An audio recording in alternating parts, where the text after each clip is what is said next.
It is 6:01. Good morning. Live from the Circus Sports at the Mint Kentucky Downs Studios. I'm Justin Hawkins. The Falcons last night on a Monday Night Football as Week 17 wraps up stunned the Rams 27-24. The Rams rallied back from down 21-0 at the half, but Zane Gonzalez drilled a 51-yard field goal with 21 seconds left to give the Falcons the win. Bijan Robinson had 229 total yards with 2 touchdowns, including a Falcons record 93-yard rushing touchdown. Matthew Stafford threw 3 picks in the loss. The Rams sit at 11-5, third in the NFC West, and will start the playoffs on the road locked in at the number 5 seed in the NFC playoffs. In other NFL news, Chargers head coach Jim Harbaugh said that quarterback Justin Herbert will rest and not play this Sunday against the Broncos. Trey Lance would get the start in his place. Meanwhile, Ravens head coach John Harbaugh said yesterday that he will know more on quarterback Lamar Jackson, who missed this past week with a back injury on Wednesday, as his status is up in the air for this Sunday against the Steelers with the division and playoffs on the line.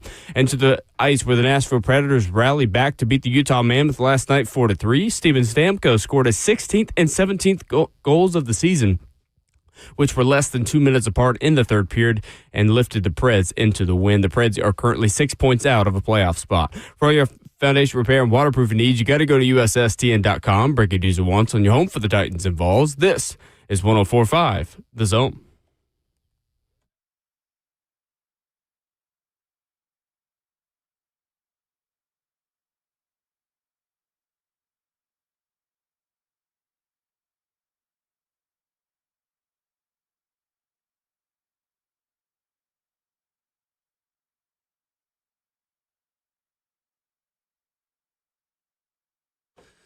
A very good Tuesday morning to you in beautiful Music City, USA. This is Ramon and Will on 104.5 The Zone and streaming live on Zone TV.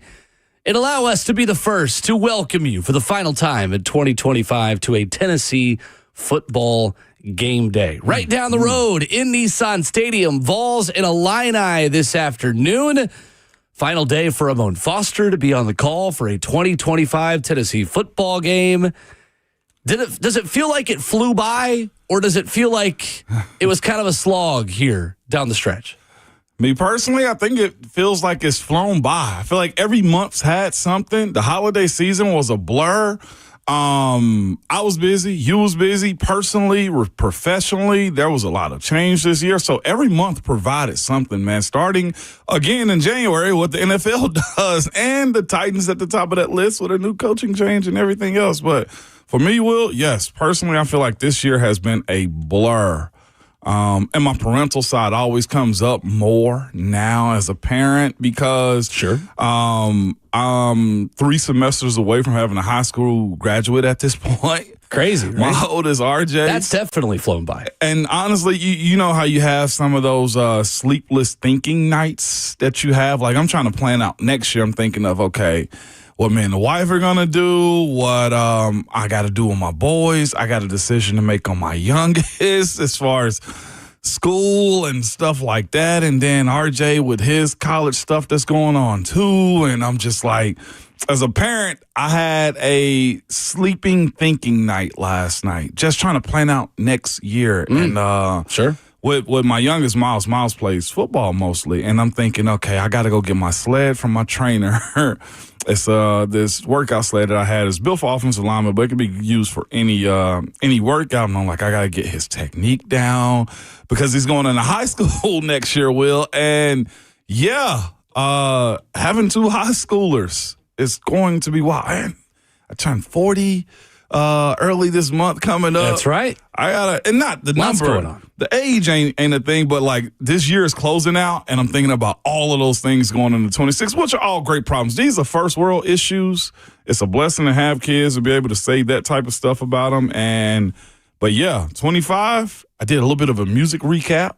Oh man, okay. My playlist was all across the board. That's the impact that traveling with Brent Hubbs, yes, Philip Noel, and Brad Willis can have on you. Yes, it was. And joining the Vol Network crew. Soft rock, country, hip hop, old hip hop, R&B. Yacht rocker Ramon Foster heading into 40. Every genre that you could think of, I have in my recap. See, the similarities and the difference between you and me is that I also had one of those sleepless nights last night because I was trying to fix my driver swing. So we are both the same and also very different at the same time. And that was also very important to you, too.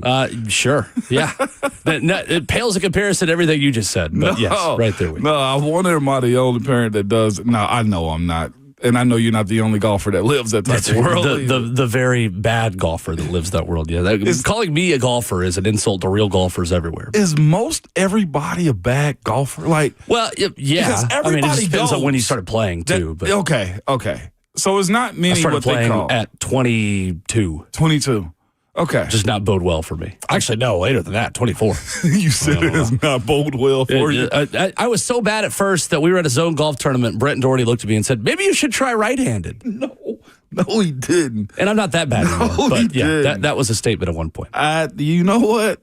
We can go trip him if you want to right now. Okay. I think he lives right down the street from here. We can go see him, Will. Tennessee and Illinois today in the Music City Bowl. A Tennessee offense that led the SEC in scoring gets one final act with Joey Aguilar at quarterback. An Illinois defense that was below average against the pass, 13th in the Big Ten, 227 yards per game allowed through the air, but they did limit big plays. Just 6.6 yards per attempt. They are without safety Matthew Bailey, the team's leading tackler for 2 straight seasons, who had shoulder surgery. But Ramon, for Tennessee tonight on defense, a secondary that struggled this season with injuries now is without Colton Hood. Yes. As he prepares for the NFL draft process. How in the world does Tennessee get off the field against Luke Altmaier, an Illinois offense that wasn't great at running the football, a little uncharacteristically this season, but definitely has a veteran quarterback that might suggest this could be another Tennessee Big Ten team shootout akin to Tennessee-Purdue back in 2021. Yeah, it could be. Keeping Luke Altmaier in the box is going to be paramount. He will use his legs too. Joshua Josephs is also not playing on the edge, so a lot of young guys are going to have to step up, man. It's got to play roles for this squad going forward. You have also no Arion Carter. So the containment and responsibility of what you are as a defense, if you're going to blitz, you better be very sound. I saw this week that Coach Inge, inside linebackers coach, he's also the interim play caller for the defense for this bowl game too, has said he's going to keep it simple. That's good for young guys. You just got to make sure that they see what they see and go where they're supposed to go on these type of weekends or these weekdays and these bowl games, because Luke Altmaier is a very veteran and savvy guy, too. He's good with his legs. He can make plays with his arms, too. And against good teams, he's also actually played pretty well. The thing that he does have against him is there is an opportunity to take advantage of their offensive line. Bingo. That's where. Absolutely. If you're going to send guys, get home. Don't stick to blocks. They're Big Ten, all Big Ten offensive linemen. J.C. Davis, He's all out. Big Ten tackle, will not play. Will not play. And here's a stat line, too. Against good teams they've played this year with solid or good enough defenses, they've given up a lot, or Luke Altmaier has actually turned the football over. Those are the things that you have to strike and take advantage of for him. But I got one major worry about getting to him. Sure. Bowl games are for development. Bowl games are for forecasting what your young guy's going to do next year, your projection just in general. Running the football. That's where it concerns me with this entire team just for this bowl game. On defense, for Tennessee on defense? Tennessee's defense. Okay. That to me, I think can be bothersome because it's a Big Ten team. They like to run the football. They got big enough defensive linemen, and just their inability to stop the escaping quarterback or extensions of drives. And here's the thing. Illinois is not that great at third down themselves either. They're very lowly ranked when it comes down to that stat department itself, but we're also bad in that department. And we're not that good as far as running the football. I think the Vols are giving up in the SEC play about 145 yards on the ground. Unacceptable. Yeah, Luke Altmaier does have some mobility this season, but Illinois, as an offensive line, ranked 15th in the Big Ten, giving up 33 sacks on the season. You mentioned all Big Ten tackle J.C. Davis, who will be unavailable today for the Illini, and an offense as well that only averaged 124 yards per game on the ground, 13th in the Big Ten. They would still commit to it, though. Yes. They will stick with the run even if it's not working. And in terms of attempts, they are still near the top of the Big Ten. Mm-hmm. Josh Heupel's talked a lot about Jalen Hyatt this week and how his preparation in that 21 Music City Bowl and his performance in that 21 Music City Bowl against Purdue kind of clicked things into gear for him moving forward into the 2022 offseason. Obviously, he goes on to win the Biletnikoff Award. He's a first-round draft pick. He has the 5 touchdowns he has against Alabama, and we know the history. Who is that player for you who you feel like benefits the most from bowl prep, today's game, who you hope could click things into high gear this offseason for Tennessee? The two mainstay guys, I answered you real quick there. I was thinking I had it in my mind. Two mainstay guys I want to see is Mike Matthews' continuation, more consistency in this game. If you go to him, bring it in. Braylon Staley, of course, because freshman All-Americans check those boxes. But the guy in particular I've seen everybody love, and Joey Aguilar spoken a lot about too, Darius Jackson. Young freshman, if I'm not mistaken. True freshman. Has an opportunity now with Brazel being out of this game as to being the next man up. And also Ethan Davis. Those two guys. I know I gave you 4, but it's you always do. It's okay. Darius Jackson. I'd rather have them too many than too little. Darius is my guy. I have to see that. But I have a love for watching what Ethan Davis may be capable of too. So I got a 1A and a 2. My first is Darius Jackson, just simply because you've heard of his ability. I've seen it in time to time in games. Joey Aguilar spoke about him recently. I'm just saying that, like, he can catch anything in his vicinity. His catch radius is one of the best that he's seen. And here's an opportunity right now to kind of jump into that role that Brazel's leaving and kind of take a stand when it comes down to in-state talent, a guy that they recruited out of high school that can turn into a bigger role for this 26th season for the Vols. It's amazing how quickly the outlook of the wide receiver position at Tennessee has changed year over year. Stacked. Where you're going into 26 with a really good feeling about your high school recruit wide receivers. And really, that's the one position you feel like you definitely don't need to go shop in the portal for. Another position that's also got some inflated value in the portal, what you would have to pay for a starter. Feels good for Tennessee to be in a much better position at that spot a year removed from where they were this time last year. No doubt. Darius Jackson's a big reason why. Travis Smith's another one. Travis, yes. Who I think will benefit from this process. Jaden Perlotti's the one for me. Oh. At inside linebacker. With his linebackers coach and William Minge stepping forward to be the co-defensive coordinator. He doesn't do anything at half speed. No. And I'm okay with you at a full sprint, at a full 100%. Making mistakes if you're going to make them aggressively, right? And try to hone that in to work in your favor and not obviously against you. Someone I'm watching today because I think Tennessee's going to need him at linebacker. 615-737-1045 is our number. We are live for the 1045 The Zone Circus Sports Studio, Kentucky's largest sports book, and now be found at Circus Sports at Kentucky Downs. We preview the upcoming week in football with the Thursday 3 on Tuesday. Coming up next.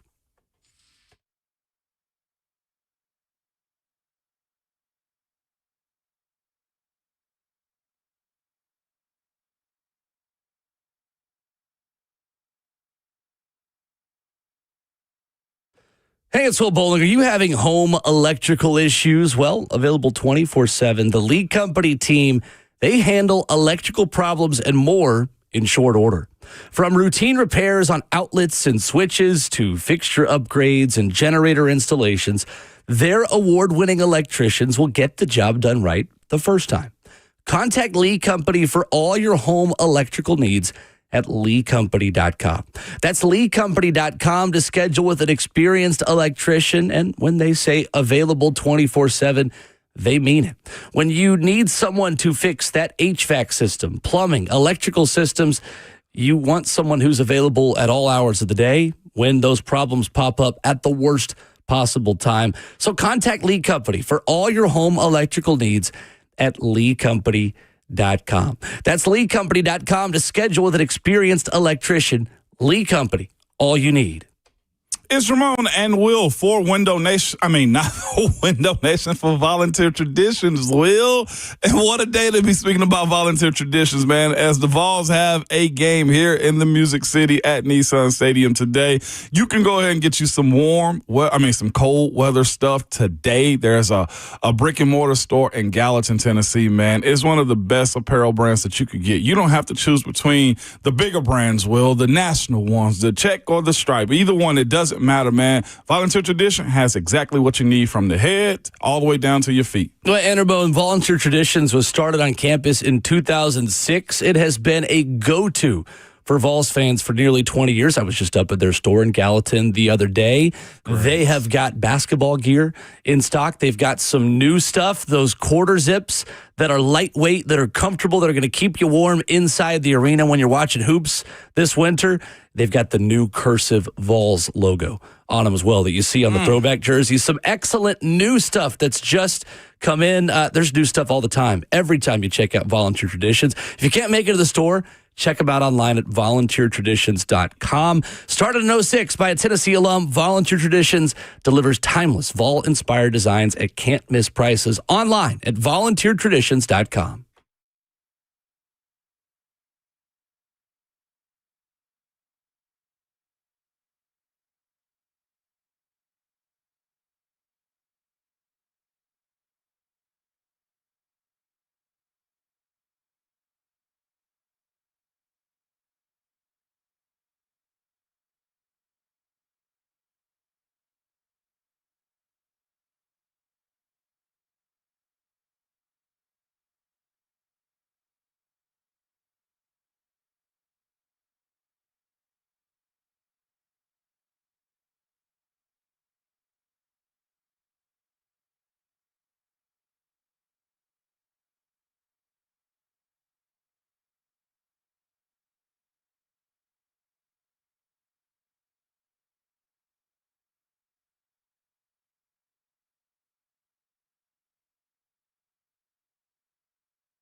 Ramona Will at 104.5 The Zone on a Tuesday morning during the week where no one ever knows what day it is.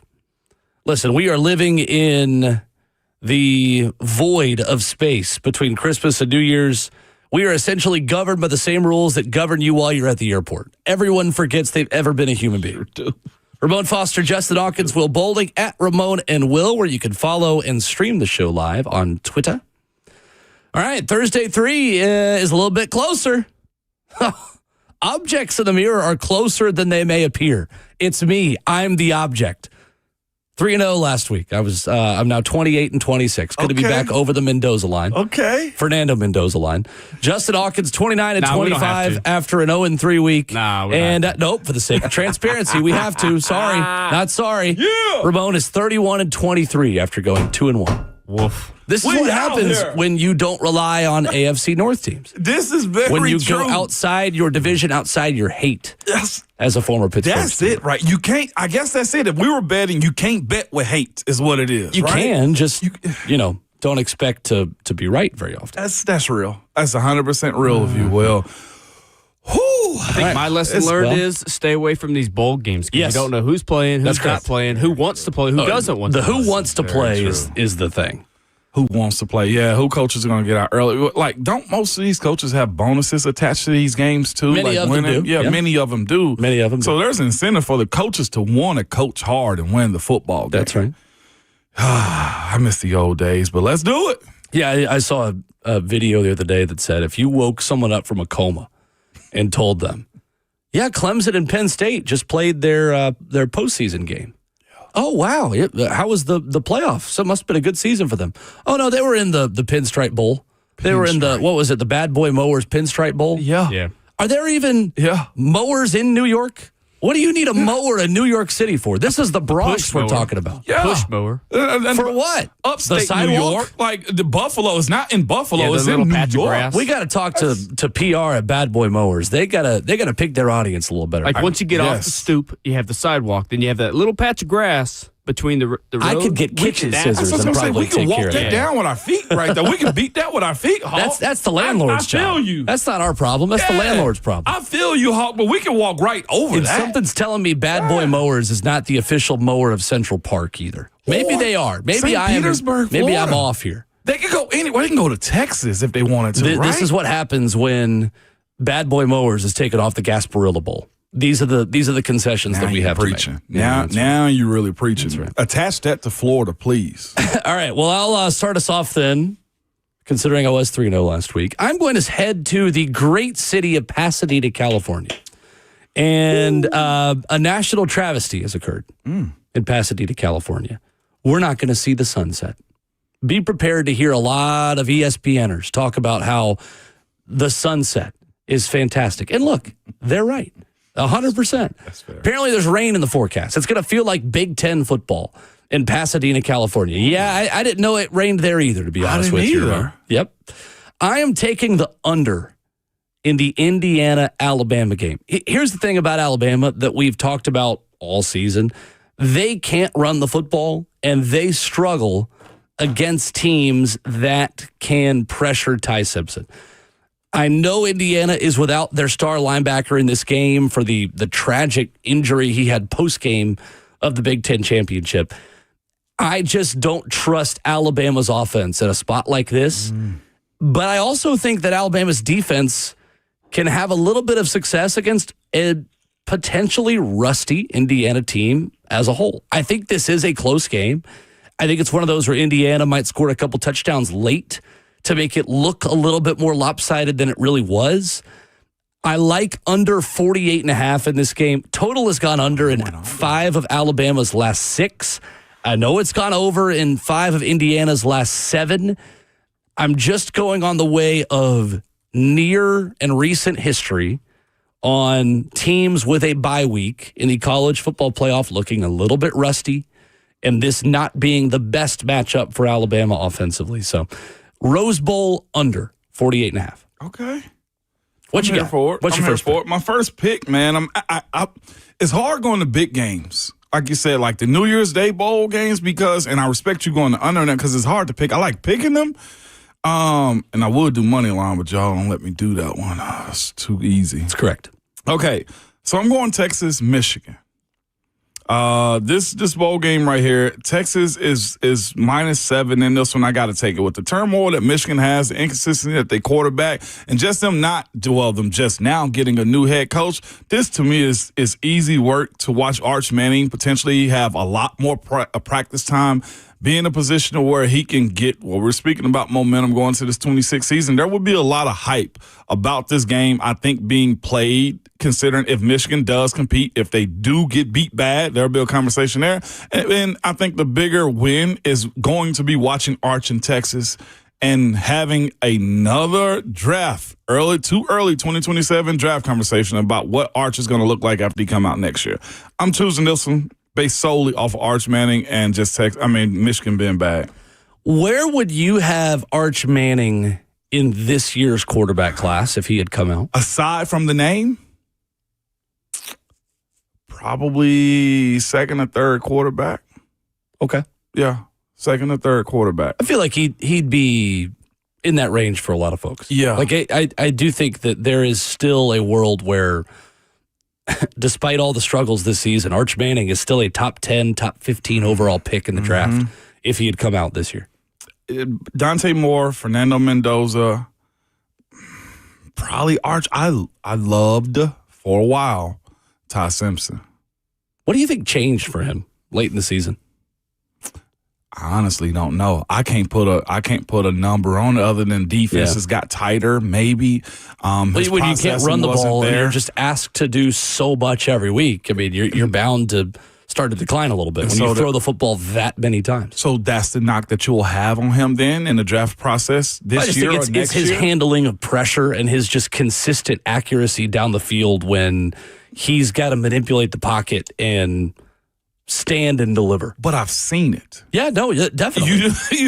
That's what's confusing about him, Hawk. I know you got to go next, but that's what's most confusing about Ty Simpson is him rolling. I thought the way he played quarterback the first 7-8 games of the season, he was down the field, shoulders good, delivering. Like, he checked every box, and he hit a bad lull, man.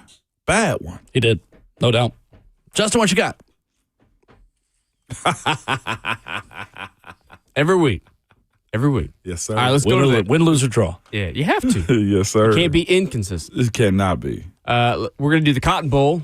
So there was two ways I wanted to go with this game, but obviously we can only do one.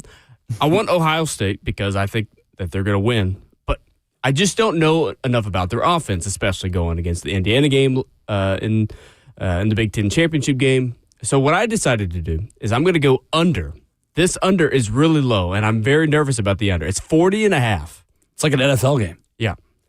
But in the last 6 games, Ohio State has gone under in 4 of those 6 games, and so has Miami. When it comes to tough defenses, Ohio State does not score a lot of points. But their defense is good enough to lock down the other team. Miami's got a really good defense as well. So does Ohio State. I think this is a battle of 2 defenses. I don't like the 9.5-point spread enough to take that for Ohio State or Miami, rather. Mm-hmm. So I'm going to go with the under of 40.5. We're just going to play on the defense trend here. Okay. I like it. Under 40.5 in the Cotton Bowl. The thing about that one I think that's so interesting is Miami was able to just lean in the run game on Texas A&M in that second half. It was beautiful. And I don't think they're going to have the ability to do that if the passing game isn't working in this game. Yeah, that's the thing. Yeah. They only allow 84 yards rushing a game. Yeah. Ohio State does Right. this year. Carson Beck has got to play to his dollar number in NIL.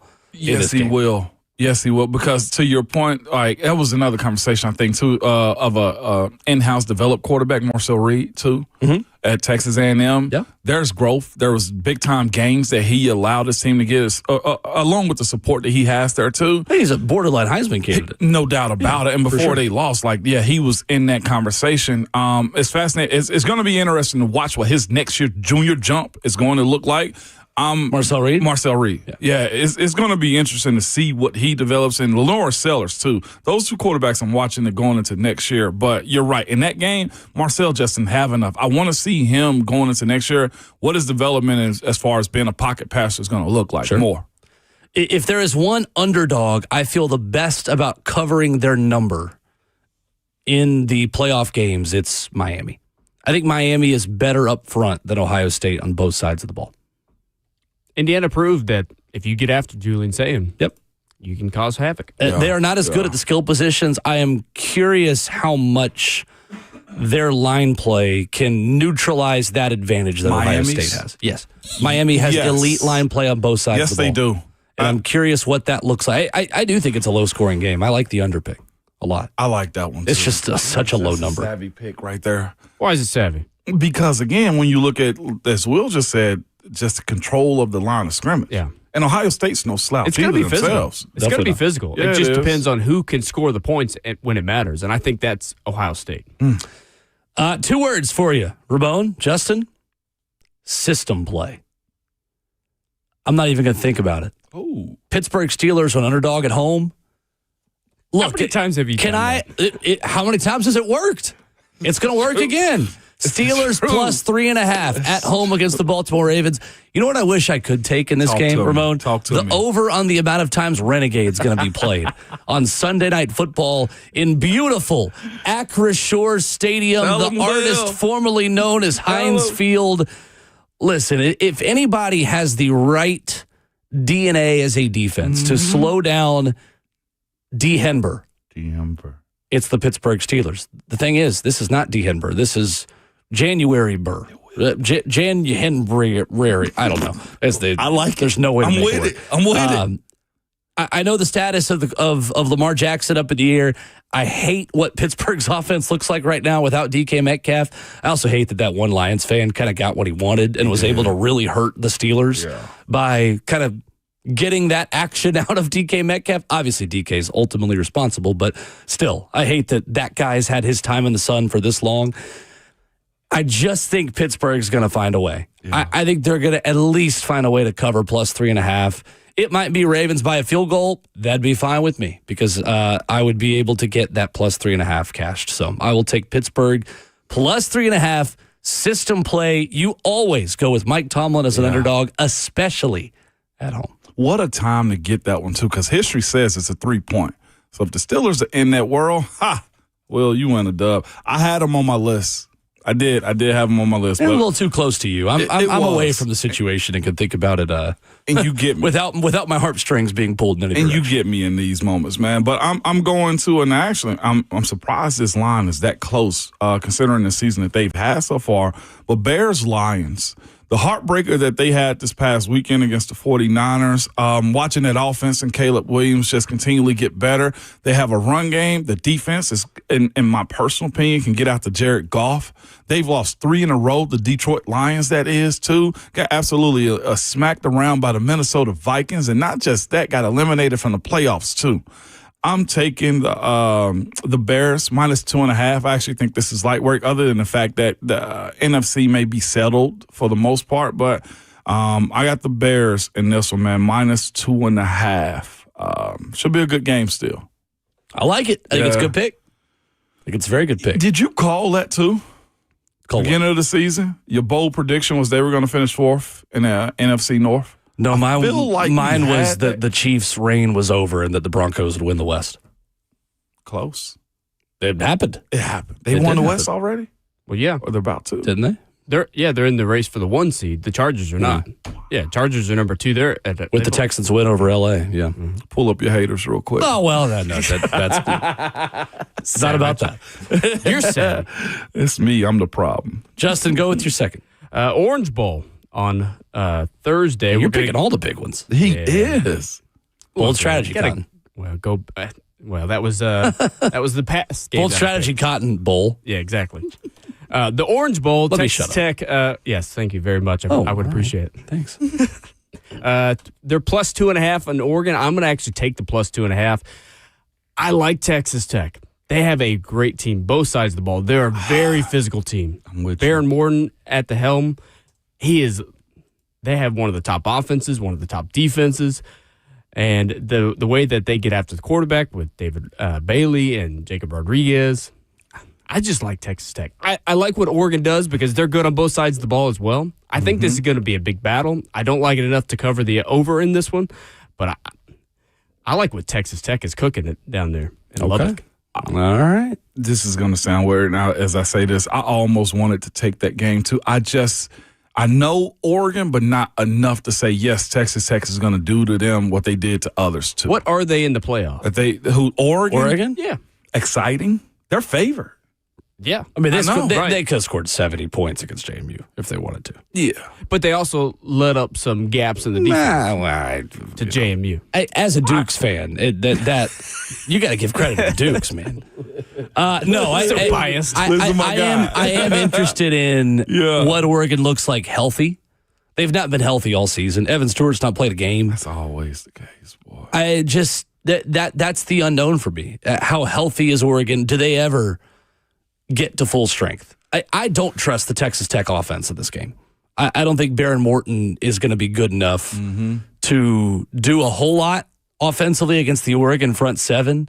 I think it's got to be a low-scoring game where the Texas Tech defense creates turnovers and puts their offense in short fields with the ability to not have to do a whole lot of heavy lifting. And they're very turnover opportunity. So they're what? Turnover opportunity. No, that doesn't make sense. Opportunistic. There you go. There you go. We got there. Yeah, Instead I'm the of writing opportunity, guy. it was I was going to let you figure it out on Nah, don't do that. Opportunistic. Nah, don't do that. Yeah, they don't do. Okay, all right. That's on me. It's early in the morning. It is early in the morning. The English teachers aren't up anyway. They're out of school Which anyhow. defense do you trust more? Oregon or Texas Tech? I just think it's about the offense I trust less personally, Okay. which is Texas Tech. All I don't know, though. I mean, Should be fun. my gut before I the don't know how playoff to- was to pick Texas Tech in this game. I've kind of There you talked go. myself Stick out with of it. it. Is in my Stick with it. bracket? Yeah, you've got them in the championship. Yeah, I do. There you go. But it's now that I'm faced with reality here, I'm questioning it. I'm going with the defense. I'm with Hawk in this. I didn't pick this on my Thursday 3, but I picked them to win. That's right. I'm with you, Hawk. That's right. Final pick for me, speaking of unders that you probably shouldn't take, but I'm going to. Justin Herbert's not playing for the Chargers against the Denver Broncos this weekend. Give me the under. This was an auto take for me, regardless of what the number is. Kids, I don't recommend that, but it was for me in this case. Broncos, Chargers under 37.5. The question becomes, will the Broncos score 37 points against the Chargers? I don't see a world where LA is all that dynamic on offense against this Denver Broncos defense and not having Justin Herbert at quarterback. You already have a lot of backups on that offensive line.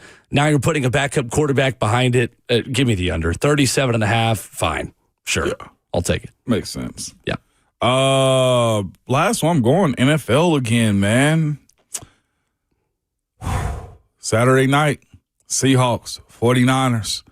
49ers just look real good. They do. That offense is legit. I'm not sure what Trent Williams' hamstring situation is going to look like if he's going to play. He's a day short as far as recovery. I don't expect him to, but if he could, fine. Their left tackle this past week, I don't even know who he was, but he did well. The way they moved the pocket, the way they play, they got a little bit what you want to call momentum. It's at home. They know it's at stake, too. I think winning the NFC West and also the number 1 overall seed is at stake this upcoming weekend, and I know they got to have it in those moments. Now, this is a very tall task against Seattle. I want to believe in what Sam Darnold is, but on the road against the 49ers, that crowd's going to be toxic. It's a 7 o'clock game. Well, give me 49ers, man, -1.5. They are, plus 1.5. That's what I was going to say, yeah. They're the underdog. +1.5 in this game. You know how much I love a home dog. I do know. Primetime games, I know mean a lot, man. How about this yesterday from NFL on CBS? The only quarterbacks all time with consecutive 13-win seasons. One of these is not like the other.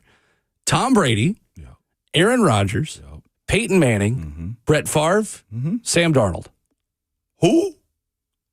Sammy boy? The only quarterbacks all time with consecutive 13-win seasons. Sam Darnold, Tom Brady, Aaron Rodgers, Peyton Manning, Brett Favre.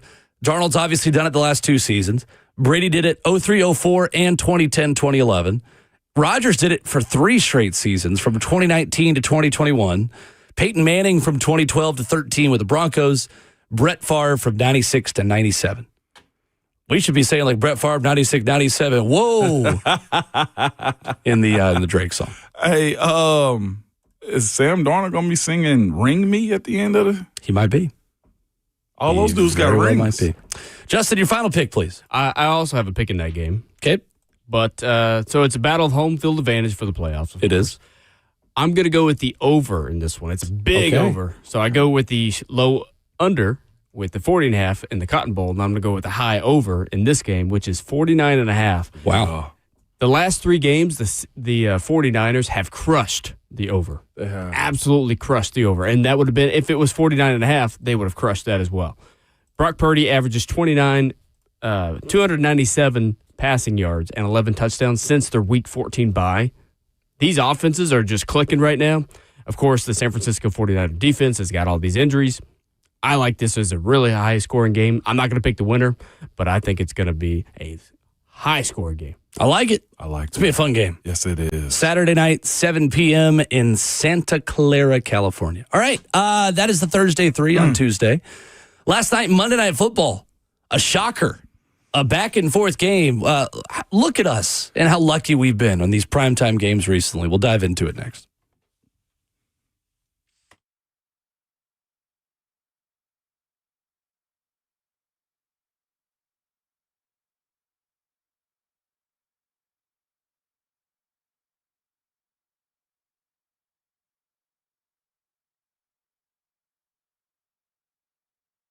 It's Ramon and Will for Volunteer Traditions. Good people, today is game day, and if you need some last-minute apparel, if you want to find something that just fits the top of your head or some socks, they have it for you, man. The owner of Volunteer Traditions, man, Vol, started this in 06 in Knoxville. Mason, man, great dude. If you ever go to the store, man, he's usually in there helping out with inventory, or he can help you at the register. What I'm telling you is this. It's not just a great brand. It's a great company ran by great people, Will. It absolutely is, Ramon. They are the very best in making you look good while you are supporting the Vols, whether you're on your couch or in the stadium. And they were started on campus in 2006. Volunteer Traditions has been a go-to for Vols fans for nearly 20 years. You got to check them out online, volunteertraditions.com. They got stuff for the Vol fan in your life, for yourself, for basketball season coming up as well. That is in full swing with the basketballs back in action tonight. Check them out online. Started back on campus at 06. VolunteerTraditions.com.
Wrapping up hour one on Tuesday morning, Tennessee Game Day edition of Ramon and Will. We'll look ahead to the college football playoff matchups coming up in 15 minutes.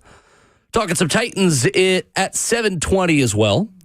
Austin Price at 8:20, Ron Slay at 9:20 on the show this morning. Last night in prime time, how about the Atlanta Falcons? Big time. Good for Stephen Godfrey. 27-24 over the Los Angeles Rams in Mercedes-Benz Stadium. And congratulations to Drake May on winning the MVP, right? Is he? After what Matthew Stafford did last night? But his line got wrecked, though, man. They were, to your point, yes, that's very true. Drake May is doing his thing. I also do believe, whether they want to admit it or not, they watch what happens in the playoffs, too. I think it's crucial to see what either one of them will do.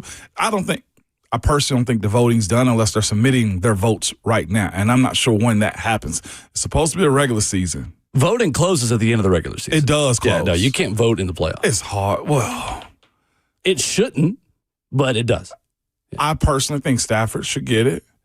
There's going to be a huge conversation going into this offseason about who the Patriots played. Now, yes, 13-plus wins on the season. We're having that conversation now. I know, and I don't want to minimize it because I hate that type of stuff, but it's going to be a part of the conversation. And how Matthew Stafford's navigated this year and how they've played and how tough the NFC West is, too, he's checked every single box. I don't want to say it's his time, but he just – I looked at it, he picked a bad night to have the worst night. This is to me, Sam Darnold. 22 of 38, 269, 2 touchdowns, 3 interceptions. Yeah, that looked ugly. 2 of them to Xavier Watts, the young player out of Notre Dame, who almost had a pick six in this as well. Jesse Bates did have a 34-yard pick six early in the game. So this was not enough for you, for Matthew Stafford to lose the MVP. Why is that? Because his projection to me, I think, and how he played was slightly better than what Drake May has provided to us. Like, and I'll be real with you. Can I be completely honest? Yes, you can. I look at this award for him and saying this one is his time. Should that matter? It should not. And like if you had a vote, who would it be? It would be Matthew Stafford. Okay. The team that they have, how they've revamped it, who they've played a tougher schedule. They've won bigger games, in my personal opinion, and they're still in contention right now for the NFC West also. So it checks every single box. If you look at how and who New England has played, and here's the other thing, in my personal opinion, I feel like Matthew Stafford has made better players out of the guys around him, considering his offensive line, considering his young running backs, and also getting the most out of Devontae Adams this year, too, in general. Like, Puka Nacua has become a star because of him. Yeah, like, they surrounded, in my personal opinion, stars, a star, Stephon Diggs, around Drake May this year. On top of, I'm splitting hairs. I'm choosing Stafford. I agree with you, but I think it's a coin flip at this point. I'd say it's probably 51%, 49% Stafford for me personally. But, man, this was a bad performance. And on the flip side, Drake May just completed 90% of his passes for 5 touchdowns. Now, granted, that's against the New York Jets, who don't seem too interested in playing football right now. But to me, I agree that the strength of opponent, but also just the strength of division. You look at the teams that L.A. has had to play twice in the NFC West, and then you go and look at the teams that New England has had to play twice in the AFC East, with the exception of Buffalo. The other 2 are nothing to write home about. I do think that this will change the award. Although I do think Stafford should win it, I think Drake May won the MVP last night. You know what I think voters are, it feels like Fernando Mendoza at the Big Ten Championship beating Diego Pavia.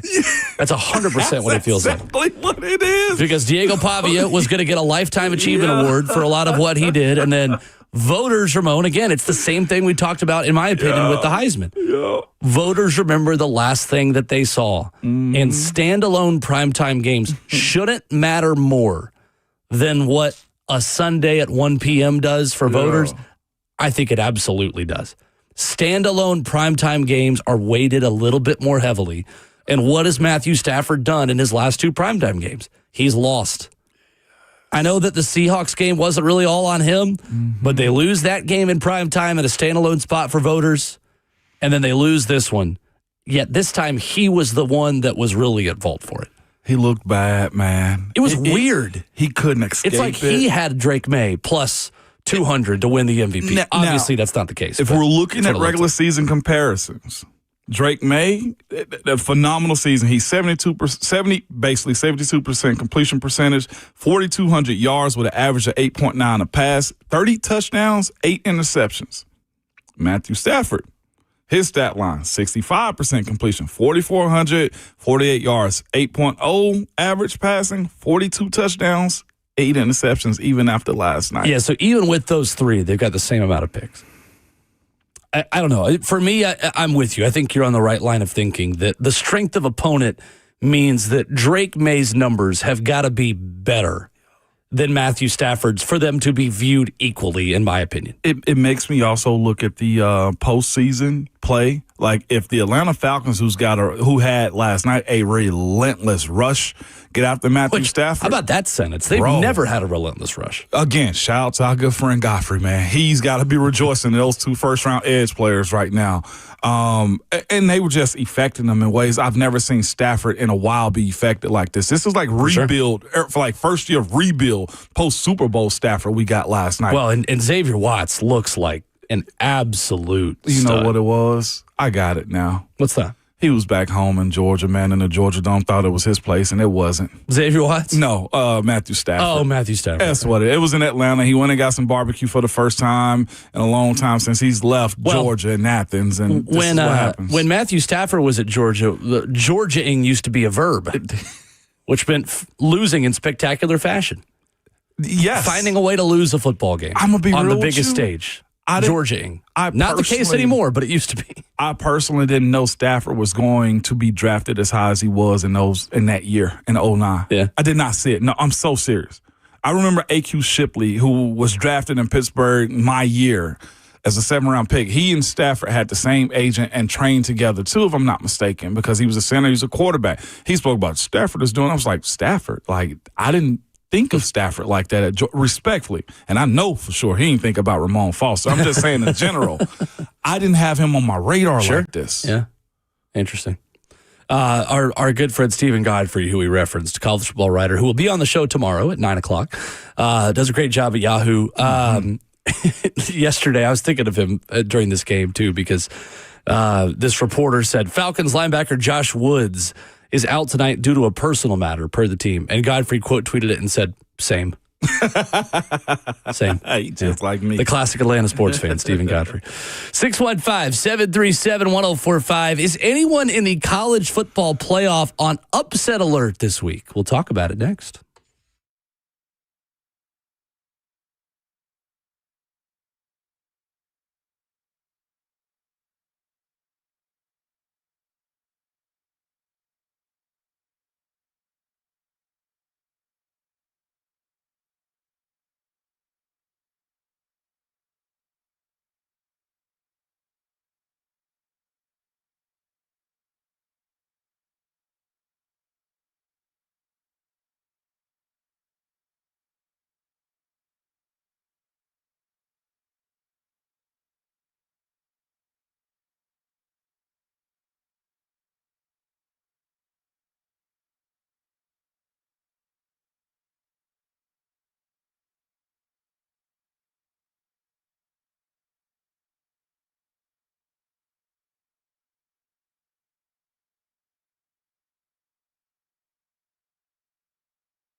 7:02, good morning, live from the Circus Sports at the Mint Kentucky Downs Studios. I'm Justin Hawkins. The Falcons stunned the Rams 27-24 on Monday Night Football as Week 17 wraps up. The Rams rallied back from down 21-0 at the half, but Zane Gonzalez drilled a 51-yard field goal with 21 seconds remaining to give the Falcons the win. Bijan Robinson had 229 total yards with 2 touchdowns, including a Falcons record 93-yard rushing touchdown. Matthew Stafford threw for 3 picks in the loss. The Rams now are 11-5, sit third in the NFC West, and will start the playoffs on the road, locked in at the number 5 seed in the NFC. In other NFL news, Chargers head coach Jim Harbaugh said that Justin Herbert will rest and not play this Sunday against the Denver Broncos. Trey Lance would get the start at quarterback. Meanwhile, Ravens head coach John Harbaugh said yesterday that he will know more on quarterback Lamar Jackson, who missed last week with a back injury, on Wednesday, as his status is up in the air for this Sunday's tilt against the Steelers in Pittsburgh, with the division and the playoffs on the line. Into the ice, where the Nashville Predators rallied back to beat the Utah Mammoth last night 4-3. Steven Stamkos scored his 16th and 17th goals of the season, less than 2 minutes apart in the third period, to lift the Preds into the win.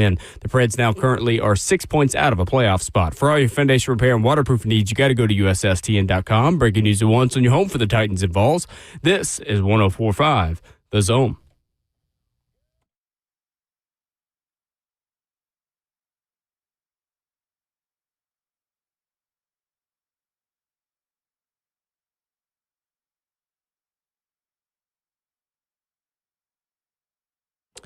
Away we go into hour number 2 on this Music City Bowl Tennessee football game day. A Tuesday that feels kind of like a Thursday, a cold day. If you got that remote start in your car, now might be the time to go ahead and hit that button if you're going out to your car in the next 10, 15 minutes. It is brisk. It's chilly outside. My phone still says 22 degrees right now. You're feeling 22. I think it's gotten colder. This morning it's at 24, if I'm not mistaken. Well, who in the college football playoff could be cooled off by an underdog? Miami, Ohio State in the Cotton Bowl Wednesday night at 6:30. The Orange Bowl between Oregon and Texas Tech at 11 on Thursday as you wake up from your hangover, from your night of celebration, and watch some football. Alabama, Indiana in Pasadena at 3, and Ole Miss, Georgia in the Sugar Bowl at 7. Ramon, are any of these favorites? Georgia minus 6.5, Indiana minus 7, Oregon minus 2.5, or Ohio State minus 9.5? If you're picking one team that you think could be on upset alert, who would it be? Just looking at where it's set up right now, I picked Texas Tech over Oregon. But I don't think that's the biggest upset that's going to happen this upcoming weekend. Really? The game that's very intriguing to me, and we get it pretty early, is this Alabama and Indiana game. I think that has upset written on it. I know Kurt Cignetti and Fernando Mendoza have done their thing. It's been a while for them since they've played football. I'm sure Alabama's getting some players back, getting Jam Miller back into the fold. The run game, they understand their deficiencies. I think the way they've been coached and how they recruited this Indiana team, they're going to go blow for blow with Alabama.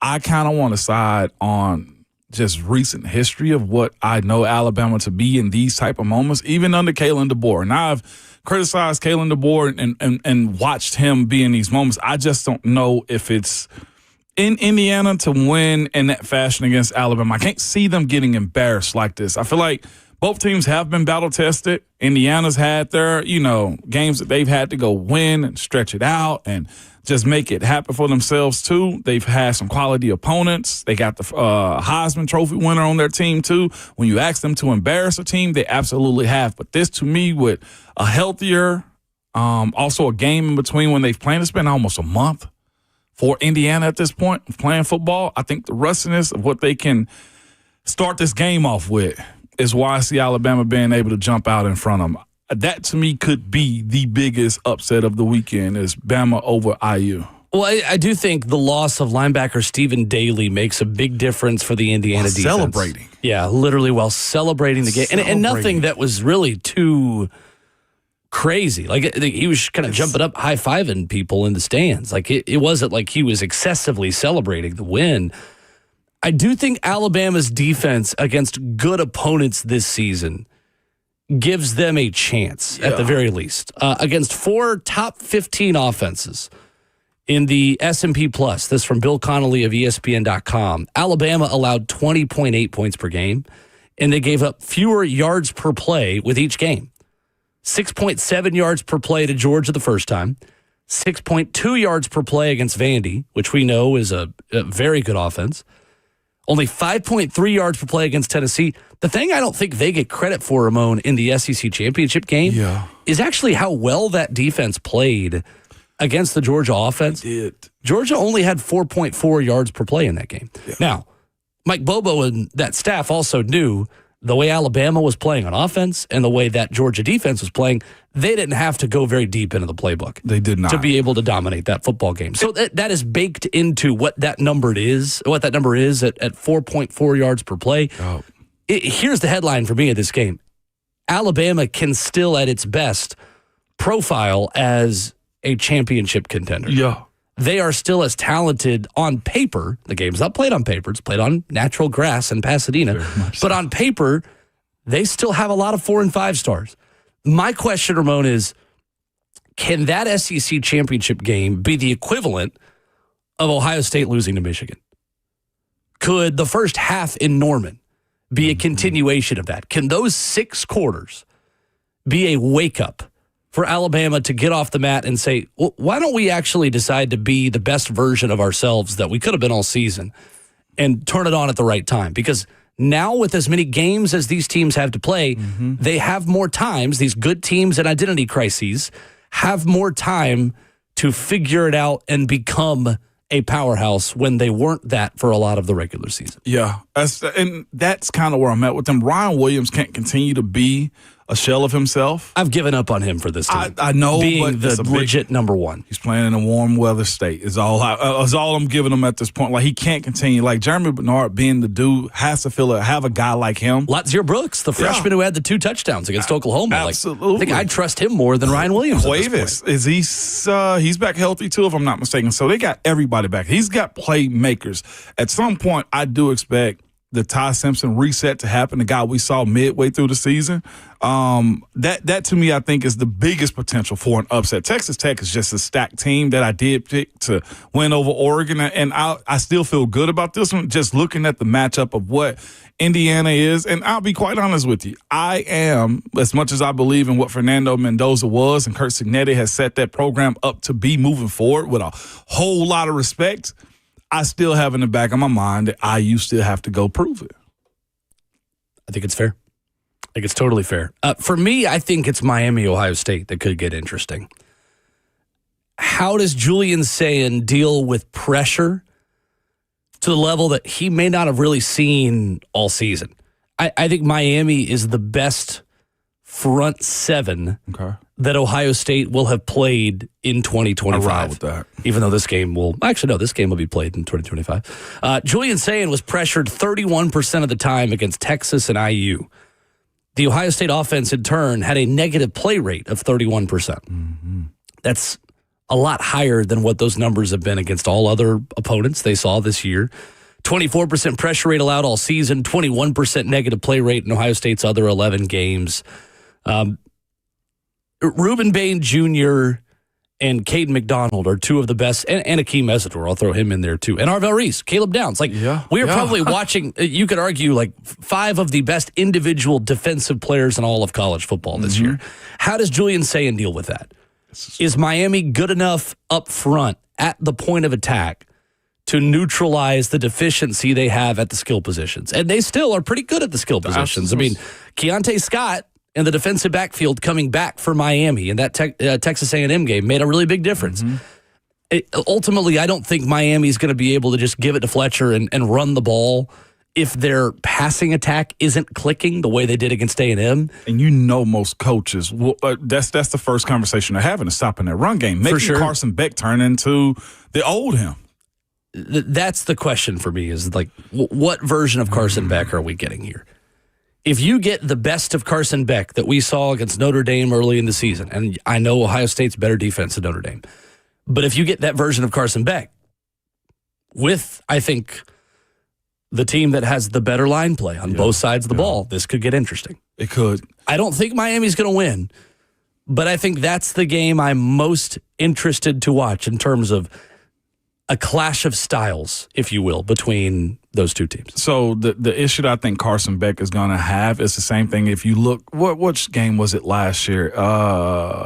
Where Carson Beck just looked terrible. I mean, most of them. I mean, and it wasn't just one. It was pro-style defenses that confused him, and that's what Ohio State presents to him. Ohio State's going to be in the right position. Like, I know they end up losing their defensive coordinator, right? But Matt Patricia. That's what I'm saying. But pro like, defenses, they've replaced that, and they're put themselves in a position in which they're gonna disguise. That's our defensive coordinator now, Jim Knowles. I know. Who was there last year. The way they're going to disguise as much as they possibly can to confuse him. And if they are, and we think they have a good enough defensive line to slow down that Miami run game, I don't know how much I trust Carson Beck in those moments. Now, again, to that point, if that offensive line, which is tough to do 2 weeks in a row in college football, establishes dominance against Ohio State, all right, it's a different conversation. Carson Beck ain't got to do much.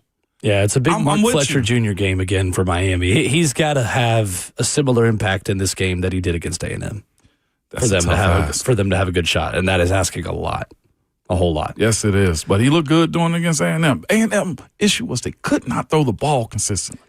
And A&M is just so feast or famine on both sides of the ball. Yeah. They give up a lot of explosive plays, but they also create a lot of negative plays. They get you in 3rd and long, but at sometimes at the expense of giving up the big play, and they gave up some big runs. And on offense, they are so impacted by explosive plays themselves. And when they're not able to create those, you get a game like that. Another thing, too, that couldn't happen, Fletcher's mom drove from South Florida all the way to Texas to watch him play. They couldn't lose that game, okay? I'm not sure if she's driving. Where is this game at, too? The Miami and Ohio State? Cotton Bowl. Cotton Bowl. In Texas again? Maybe she just stayed. Who's to say? Should have just stayed there. Couldn't lose one moment drive that far, Will. Zach in Hendersonville with the final pregame poem on a Vols game day. Zach, what's up? Good morning. Good morning. Good morning, Ramon, Will, Jayhawk. I don't have a poem. We're playing a basketball school. So, guys, join me as I say, it don't matter. Vols by 50. Yes, sir. Come on, Zach. Thank you, Zach. So what happens when it's cold outside? Zach got in and got back in the house right there, man. Coming up. Appreciate your efforts, Zach. What kind of system fits Cam Ward best? A couple of systems that are possible for the Titans to pair with him, some different head coaching candidates that were mentioned by Jonathan Jones of CBS, and then a very interesting piece of The Athletic by Dan Pompei about a very intriguing name for the next head coach, the Tennessee Titans. What's going to work best for Cam Ward, though? We'll talk about that next.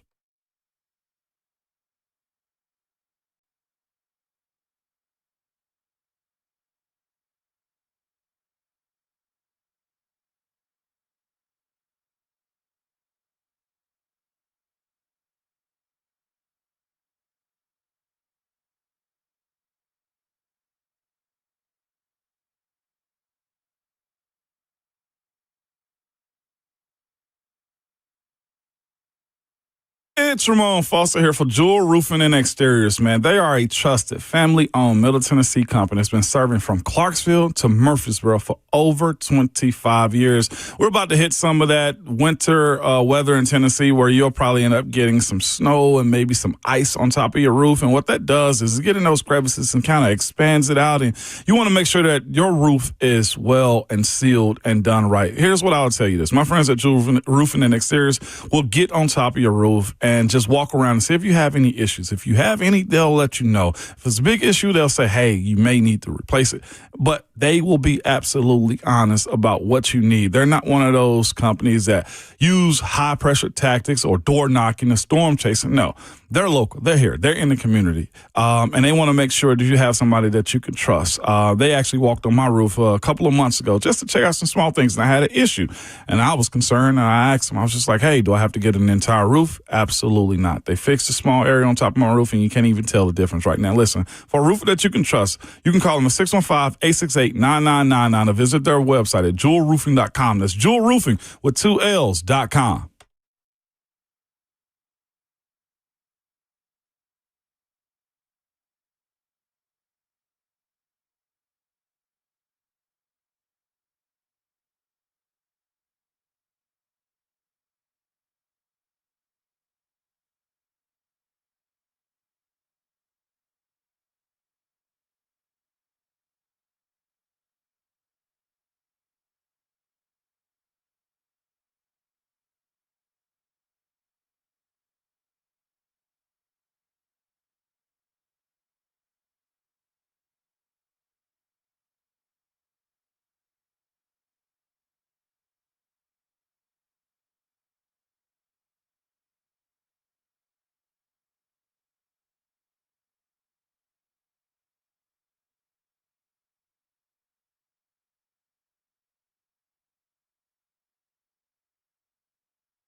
Ramona Will at 104.5 The Zone, rolling on in hour 2 this morning.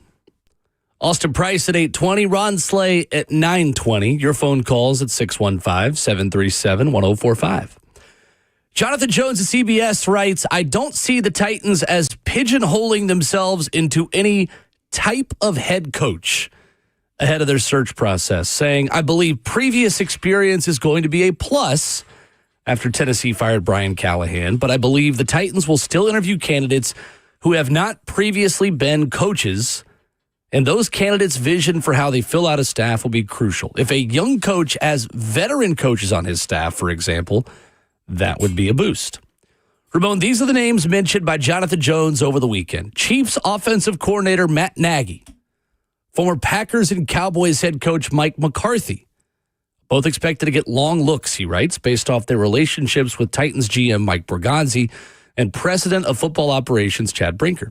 Defensive coordinators like Jeff Hafley with the Packers, Chris Shula with the Rams, and Jesse Minter with the Chargers have been expected to get interview slips as well, according to sources. He adds there will be others to interview there, and I wouldn't necessarily call anyone the front runner just yet, but I won't be surprised to see this process move quickly in Tennessee, considering all the lead time the Titans have had to prepare. Any of those names jump out to you just on the surface level? McCarthy, of course. Nagy does himself. Those two are probably the two that jump out the most to me, just because the previous coaching experience is always going to play a part in, I think, who takes this next job, and that, to me, somewhat fits what I think the Tennessee Titans need, Will. And the relationships also. I don't know much about Chris Shula, like not even a lot at all. I'm not sure of a first name repeat of a head coach here in Tennessee is going to go over well. What do you mean? Brian Callahan. First name repeat. I mean, first time repeat of a head coach. Like first time head coach. First time head coach repeat is what I should have said. I should have used more words right there. Sure. That just leaves a lot of questions about what your plan is. I think not that it matters to the fan base, but it does. I think either way you spin it, or the there's players, right? Like, yeah, it's either, hey, this guy was a coach and failed, so why are you giving him another chance? Right. Or the question is, this guy's never been a head coach before. Why is he ready? Right. Either way, you're going to have to spin this in some way. Yeah. But that's the case for Most every definitely. job. That's not necessarily just a Titans problem. I just saw something, too, in the chat. Flores isn't on there. I see Duck put that in our YouTube. Flores isn't on that list. Wow. He'd be on my list. He'd be on mine, too. He'd definitely be on my list. Brian Flores would. I think Brian Flores would be near the top of my list, personally. I'm going to say this, and I know it's probably be distasteful to some because you're always looking for the opportunity. But if he's not on your list, don't invite him to a meeting because of the Rooney rule. Is the way I look at that one. That rule has its flaws. I like what the rule was intended to do, but a lot of it's almost like picking your team and pick up basketball. You know who you're going with. I just think it wastes times for people who are trying to take their craft very serious, and you're just checking the box as an organization. That rule needs to be amended in many, many ways, especially if a guy like Brian Flores isn't on that list off of merit. Well, Dan Pompei of The Athletic has more details in a great feature piece about Chiefs offensive coordinator and former Bears head coach Matt Nagy, who, Ramon, appears to be linked to the Titans from every national angle that you read this story from. I think Dan Pompei does a really good job in letting readers get to know the person of Matt Nagy, who was very unceremoniously dumped in Chicago. And fans kind of made that a pretty toxic exit for him. Oh, it got bad. It got really bad. And that's not a city you want to be you want to be bad in. Yeah, just to put it simply. No. I got a real good friend, one of my best friends, man, fraternity brother, who's a huge Bears fan. Don't want nothing to do with Nagy. Like, don't even mention him. Right. Do you think that criticism of Nagy as a head coach has kind of taken on a life of its own based on the market he was in? Do you feel like there is fair criticism of him and his time with the Chicago Bears, where he started off well? He did very well. and then had a double doink from Cody Parkey that kept him from, in year one, kind of going on a run in the postseason. I mean, 4 seasons, 34 and 31. What is your overall view of Matt Nagy as a head coach of the Chicago overall Bears? view is overshadowed by, I think, a major city football team, big market football team with with news outlets and eyes on it, and a longing will for a very relevant, good team being crashed and burned by him is the way I look at it. And I think that's unfair because if you look at his overall record and wins and losses in the city of Chicago, he was the best thing that he had at the moment. If you look at also what he was able to do with Mitch Trubisky and that team and get them to the playoffs, double-digit wins, and only having one losing season, like, you'd almost say that guy deserves more time. Why is it that he got fired after 4 years, but you have, respectfully, Kevin Stefanski still employed in Cleveland? You know, like, those are the questions I have, and I know the reputation that they have. I almost feel like he did too much too soon for them. There was no build-up for what they are. I mean, to be quite honest with you, he had a Ben Johnson-like first year. Yeah, they were 12-4 in his first season in 2018. He was 40 years old that year. And they lose to the Philadelphia Eagles in the double doink at home in the postseason. If you're unfamiliar with what that is, Cody Parkey missed a chip shot field goal that doinked off of 2 uprights and doinked out. So let's stop and go real quick. Is that on Nagy or his kicker? Who was the kicker again? Cody Parkey. Cody. How long did Cody Parkey play? I'll look that up as you continue to talk. Yeah, Cody Parkey had a long career. 14 to 2021. Wow. He was in the league soon after. Did he stay in Chicago after that? That's a good question. No. He kicked here in Tennessee also. He did. Yeah, he's a former Titan. That next year, he was in Tennessee only for 3 games. So he got fired too. Yeah. Okay. All right. Continue. I think that to answer your question too on why Matt Nagy was made the scapegoat was because they were winning in spite of his offense. That's not to say Matt Nagy's still that same guy now. I think if you're looking at his 4 seasons in Chicago, his offenses in total yardage ranked 5th, 21st, 20th, and 20th. In terms of points, they were 9th, 29th, 22nd, 27th. His defenses were terrific. That's not the side of the ball that he coached. His defenses in terms of yards allowed in his 4 seasons, 3rd, 8th, 11th, and 6th. So I think that's one of the reasons why Bears fans don't look at that tenure very kindly and don't look at his offenses very kindly. That was his side of the ball, and that side of the ball was the one not holding up their end of the bargain. Okay. Dan Pompei's got a really good piece of The Athletic. There is so much here. We're not going to go into all of it. You're just going to have to read it at The Athletic. But he writes about when Nagy became the head coaching candidate everyone wanted during the 2017 season. He had been a coordinator for less than a year and had never interviewed for any NFL job. I don't know if he was totally ready for that first opportunity. He has gone back, obviously, since to Kansas City, where he spent time with Mike Borgonzi. He's been the offensive coordinator for the Chiefs for the last 3 seasons.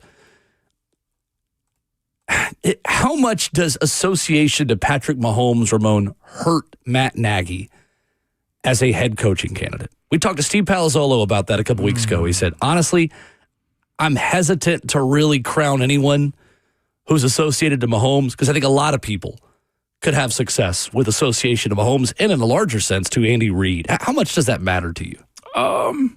His association to Patrick Mahomes, I'll say this. I think when you get fired and embarrassed the way he did and have a reputation as far as the fans' perspective and some media folks that cover football about Matt Nagy, it forces you to change, to morph into somebody else. So I don't look at him as a guy to say, I'm going to create the next Patrick Mahomes. I think he will recognize being under Andy Reid and say, this is what works for player or Cam. Let's just go Cam. Screw it, Cam.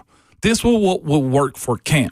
I think the process and how you watch Patrick Mahomes day to day, how you as a coach become very detailed, the conversation that you would have with a coach like Andy Reid, I think changes your perspective, especially, Will, as much of you as you have failed. As of like he's also credited Matt Nagy for Super Bowl, correct? He gets for that. Sure. So you also, I think, my personal opinion, you have to get credit. You just have to at this point. Because if that's not the case, then why do we talk about the Kyle Shanahan offense? Why do we speak about, Sean McVay? Why are we speaking of also, I'm looking at this article right now, Andy Reid's coaching tree, which has Sean McDermott, John Harbaugh, which also had Todd Bowles. Like, do those guys get credit for being under Andy Reid, or did they morph into something outside of him too? And then the other side of it is everybody's looking for the next Bill Belichick type guy too. Like, sometimes you crash and burn, but others, I think the smart ones that have had some adversity in the coaching world, or players too, the smart ones morph. They go from being a caterpillar to a butterfly. I'm not saying this is Matt Nagy moving forward, but looking at his, coaching is what you're asking him to do. Those situations right there, he won. Like, you also have to attach his wins with everything that you're saying about him too, on top of, too, him being a Super Bowl play caller. There is a lot you learn from a misstep in any phase of your life, at any job that didn't go right. The question would be, I think, for Matt Nagy, that he answers in a lot of ways in this article, is what did you learn from what ultimately didn't work? Because the 12-4 season being what it is at the beginning, I'm more curious to learn about the other three. 8-8 for 2 years in a row, and then 6-11, which ultimately got him fired following the 2021 season. He gave up play calling twice as the head coach to offensive play caller. Dan Pompei writes about how hiring a staff was a struggle. He was new. He was very new to all of this. He had not interviewed for a job ever.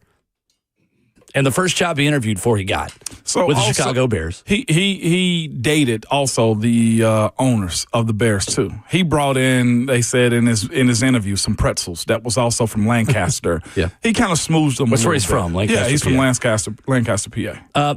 Dan Pompei writes, as his team unraveled, Nagy became too open to suggestions from players, assistants, and staff members. That resulted in a string of changes in the weekly schedule and routine. Allen Robinson's quoted as saying, with Matt Nagy being so personable and being open to opinions, everybody felt their suggestions had a lot of weight as opposed to just being on board and trusting.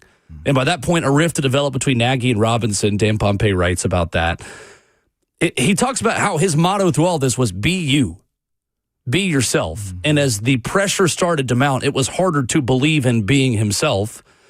And it was hard not to cave under the pressure of what all of the noise put on him and his family in Chicago. Oh, wow. At the end of this, and talking about what didn't work and packing up his office, he tells Dan Pompei, in the end, I believe going to Chicago is going to end up one of the best things that ever happened to me. Going back to Kansas City, being able to start over again in a lot of ways. This is what I think is really interesting to Titans fans and interesting to this search. And it is at the bottom of the article where Dan Pompei says, The Athletic's Diana Rossini has reported that Matt Nagy is a serious candidate for the Tennessee job. Nagy tries to develop young assistant coaches on the staff, sharing mistakes he made in conducting mock job interviews. He has helped Chiefs executives as well.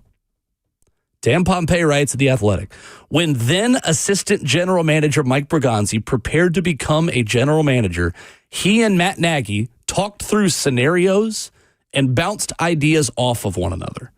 Bergonzi became the general manager of the Titans in 2025. How significant is that to you, Ramon? I think it's very. Unless Mike Bergonzi's of the mindset that he doesn't want to hire friends and he don't think that would be a great work relationship, like he could go totally opposite of this. But when you kind of break this story down, and it's coming from Dan Pompei, who's a very in-the-know type of guy, it kind of, I guess, gives a lot of insight to which direction the Titans could go. Somebody that's like-minded like you, you bring those people in and you have them also deliver your message and your vision with them. Now, what I would say is this. It seems to me that Mike Bergonzi's got a lot of the calmness in this conversation when it comes down to people expecting him to be competent about this hire. If it does go in Nagy's direction, it's, to me, this article is loud, Will. It's very loud. It's interesting. You call it interesting. I just think it's very loud into them saying this could be a quick hire the relationship that he has. Dan Pompey already writing an article somewhat cleaning up what happened about Matt Nagy. Well, and as far as what lessons he learned, this is at the end. It says, former Fox reporter Laura Oakman is coaching coaches interested in self-improvement. Nagy enlisted her for a project she calls Blind Spots. She interviewed nearly 50 people who had worked with Nagy asking about his blind spots, presented their assessments to him in a 45-page report without attribution. Anonymous people who've worked with Matt Nagy criticizing him in a 50-page document. Imagine getting that in any walk of life. Asking 50 people who'd worked with you to criticize you, what you don't do well. Says, as difficult as it was for Matt Nagy to take in, he found it enlightening. Nagy knows now that if he becomes a head coach again, he will try to hire an assistant who will tell him when he's off course like he does with Andy Reid. He didn't have that in Chicago, he says. But he also knows he will be true to his convictions and not be swayed too much by too many. His focus will be on leading. He won't be a play caller. In a game of wild emotional swings, Andy Reid is as consistent as a heartbeat. Nagy will always be passionate, but if there is a next time around, he intends to have a more controlled demeanor like Andy Reid. Interesting. To be quite honest, who's lived that life is Andy Reid. He's a second time around type of coach that, and again, I'm not here to convince anybody about it. It's just pointing in that direction that Andy Reid and Matt Nagy could be one and the same in a sense, right? The issue I think that Matt Nagy doesn't have or has is it wasn't a long tenured stay in Chicago. Well, and Andy Reid had a long time. That's the difference for me, is that he didn't hit the heights in Chicago that Andy Reid hit in Philly. No. I don't think it's totally the same situation. But to sit around and have conversation about, hey, Andy, what did you do wrong leaving Philly to come to Kansas City? Because at the time, part of it is very similar. Yes. I didn't think much of what Andy Reid was going to be in Kansas City. Kansas City was a throwaway team to me. Like, we beat them like it was like Cleveland. Let's go to Jake in Clarksville talking about Matt Nagy. What's up, Jake? What's up, Jake? Hey, I was born and raised in Chicago, so lifelong Bears fan. Besides Lovie Smith, I'd say Matt Nagy was the second winningest coach and greatest coach in Bears history within the 2000s. I don't think, he had Mitch Trubisky as his quarterback, but I don't think the Bears gave him a fair shot. And I think that he'd be a good one for times to pick up. Thank you, Jake. Appreciate it. Appreciate it, Jake. I'm surprised to hear that opinion from a Bears fan. Just because I think Bears fans, as Jake said, kind of crushed Matt Nagy. Yeah, they did.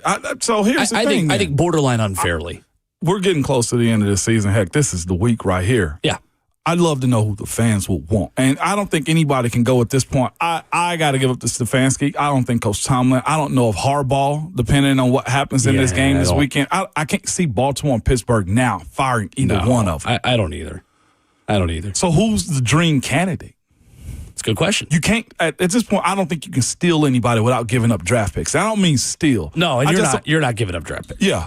I mean, you never say never, but I would be stunned considering the direction of this franchise if they traded for a head coach. So this list that you have in our rundown is Matt Nagy, Chris Schuler, Jeff Hafley, Jesse Minter, and Mike McCarthy are the names that are constantly coming out. And those are just the names that have been out there. I mean, I would expect more guys are going to get interviews than just that. I see the distinguish. I think Robert Saleh is set in San Francisco. I don't know. I personally think he is.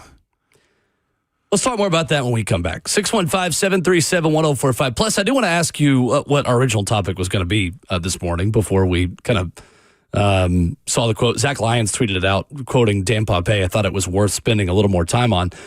We talk about the Shanahan system so much. We watched it, obviously, again last night. Sean McVay, kind of an offshoot of that. Why is the Shanahan system a good system for Cam Ward? We'll ask Ramon about that coming up next.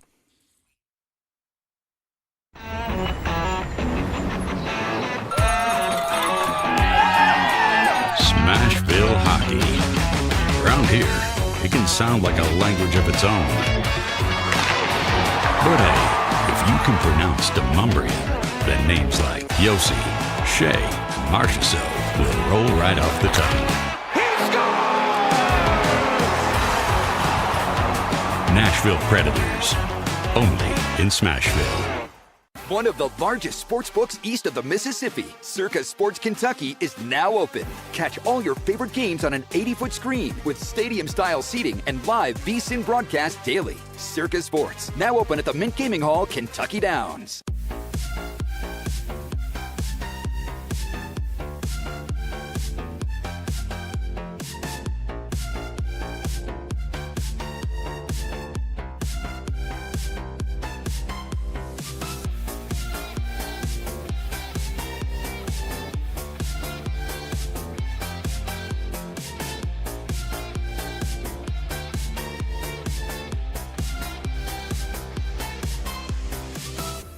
My dad and I used to golf together all the time, but when he hurt his back, it was over. To have your son want to spend time with you is amazing. That's why my chronic back pain has been so heartbreaking. Surgery, fused bones, long recovery. No way, not for me. A friend recommended stem cells, so I gave Kellum Stem Cell Institute a call. I'm glad you're out on the course. Yeah, it's really good. Call the Kellum Stem Cell Institute today. Swing still looks just okay though. Selling your home can be stressful, but it doesn't have to be. Get a guaranteed offer from Mark Spain Real Estate. There are no showings, no open houses, no stress. Work with the #1 real estate team in the U.S. and close with confidence. Go to markspain.com today. Let's face it, buying a vehicle should be straightforward and stress-free, and that's exactly how Two Rivers Ford has been doing business for decades. This locally owned dealership has a non-commissioned sales team whose only focus is to find you the right vehicle at the right price without the pressure. So you'll actually have a fun car buying experience. Great prices, easy financing, and a non-commissioned sales team. Two Rivers Ford, the South's most trusted Ford dealer.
Ramona will wrap it up the first half of the show on this Tuesday morning. Talking Titans coaching options. Ramon Foster, Justin Hawkins, Will Bowling. So when we talk about the Shanahan coaching tree, Ramon Foster, and a Shanahan system, what would that look like for Cam Ward? Do you think he is a good fit for a Shanahan offensive scheme? I do, but it has to start with the buy-in.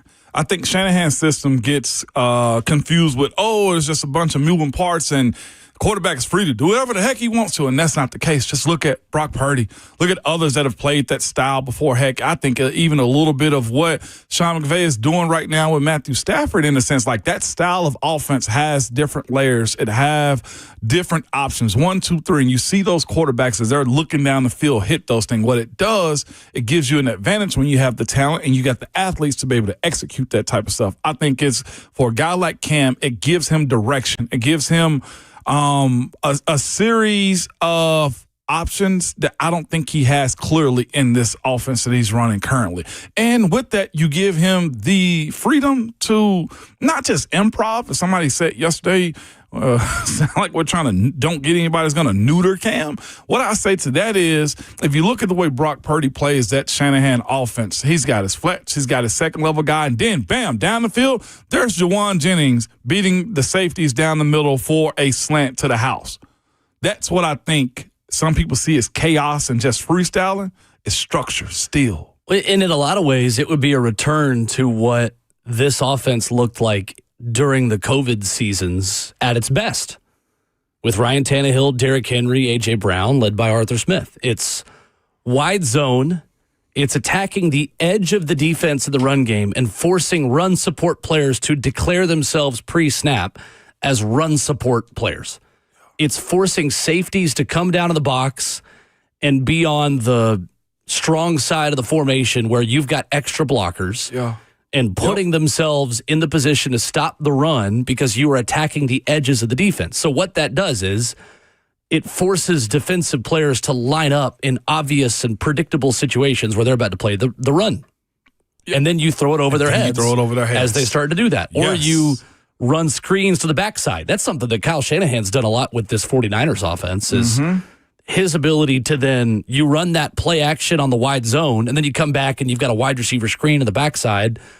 And those two linemen on the weak side of the formation are back over there, and all of a sudden you're exposed on the other end. Is that a fair way to characterize what this offense is built on? Yes, getting the ball out of the quarterback's hand, not having it be long decisions, but quick answers also. You know what I'm saying? Like, it's kind of contradictory, but like, you're not putting the quarterback in a position to where he's overly exposed. Like, Brock Purdy, to me, is looking like, he's looking like one of the best athletes out there. Now, he's got a level of athleticism, but his ability in that offense to make the defense go right while he's going left, and he's not the biggest guy, but he's got his eyes down the field.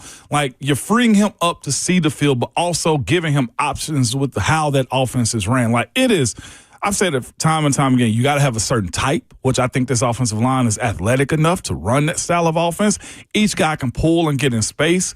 And you also have the power component where you're going to be asking those dudes up front, specifically them, we got to be able to hammer and run outside zone and also be able to pull and pin when we need to. And that in itself allows them to be heavy play action, down the field shots, or screens. Do you think the Shanahan system, and again, if you're unfamiliar, this goes back to Mike Shanahan. This is not necessarily even just 49ers head coach Kyle Shanahan, of course, is his son. Is that the best fit for Cam Ward in 2026, a Shanahan coaching tree system? Who also got fired by the Raiders, too, Mike Shanahan. Yeah. And now we're talking about his system. I was nobody's reading faultless something. either. I know, but like, I was reading something. I'm thinking to myself, like, even he got a second, third opportunity in OC roles, and now we're out here just salivating over the offenses that his son and everybody else is running now. Like, you're begging for that. And like, what I'm getting at is this, and I don't mean to jump over your question you just asked, but here's a scenario in which Tennessee Titans fans are faced with in the front office too. You're either going to get a retread head coach that's got experience, that is going to be attached to somebody else or to a team or to an era. Mike McCarthy, to me, is attached to an era. The Cowboys, and just being completely honest with you, didn't overly benefit from him other than saying, hey, yeah, Dak can turn into a nice quarterback. What did that do for the Dallas Cowboys right now moving forward?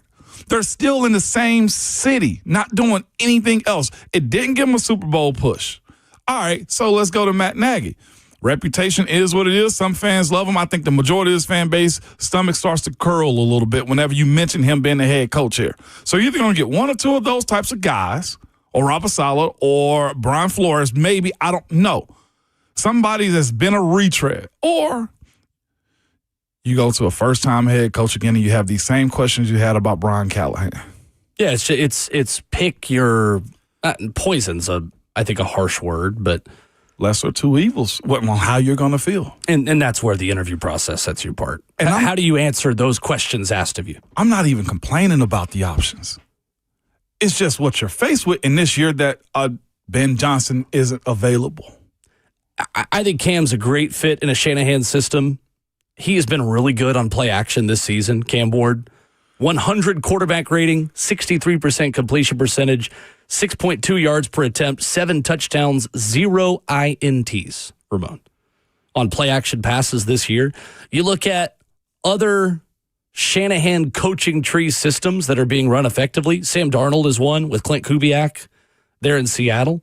Second best passer rating off of play action passes this season. Matthew Stafford leads the league in passing yards on play action passes. In terms of time to throw, where Cam Ward ranks third in the longest time to throw in the NFL this year, numbers 1 and 2 have been pretty dang good. Yeah. Caleb Williams and then Brock Purdy, who again is in that kind of system.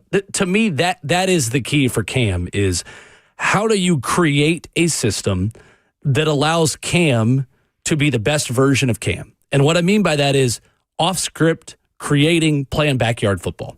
You're never going to totally be able to coach that out of Cam Ward, nor do you want to. No. I think a play-action-based system that starts with those outside zone runs that brings those linebackers up and allows Cam to window shop over the middle of the field and throw those darts over the heads of linebackers on dig routes 10 to 20 yards downfield like he did at Miami. Mm-hmm. I can see Cam Ward having a very, very successful sophomore season with the Tennessee Titans, running a run-first, play-action dependent offense. I'm less encouraged by the RPO stuff. I'm more encouraged by going West Coast, play action, because then, Ramon, you're rolling Cam out and you're creating an easier platform, in my opinion, for him to be off schedule because you're already moving him out of the pocket. We're seeing Cam play backyard football in his best moments when he's already out of the pocket. If you created an offense that encouraged rather than discouraged that, not to say this one has, but I think if you encouraged that even more with a run game that you were legitimately fearful of, with Breece Hall at the forefront of it. Yeah. Now I think we're talking about a much better offense and the best position for Cam Ward to be successful. What if Nagy gets the job, or McCarthy? I think McCarthy will be a play caller. Nagy said, or I guess it's alluded to, that he won't be a play caller. He'll hire coordinators. Do you go get Mike McDaniel? That's the offense. I think Mike McDaniel's still a head coach. I don't know if he's getting fired. Miami? Yeah. With the fired GM? Yeah. Okay. I'm just throwing it out there. But certainly an option, for sure. And I think a good one. I think a really good one. And again, this is what Jonathan Jones wrote about at CBSSports.com. If you're a young first-time head coach, what experienced assistants can you bring with you? Does Mike McDaniel qualify as an experienced assistant? For me, he does. I think he does. Yeah. Heck, he's a head coach. At that point, a former head coach. We haven't mentioned Robert Saleh. You think he's someone that's seriously in the mix here? My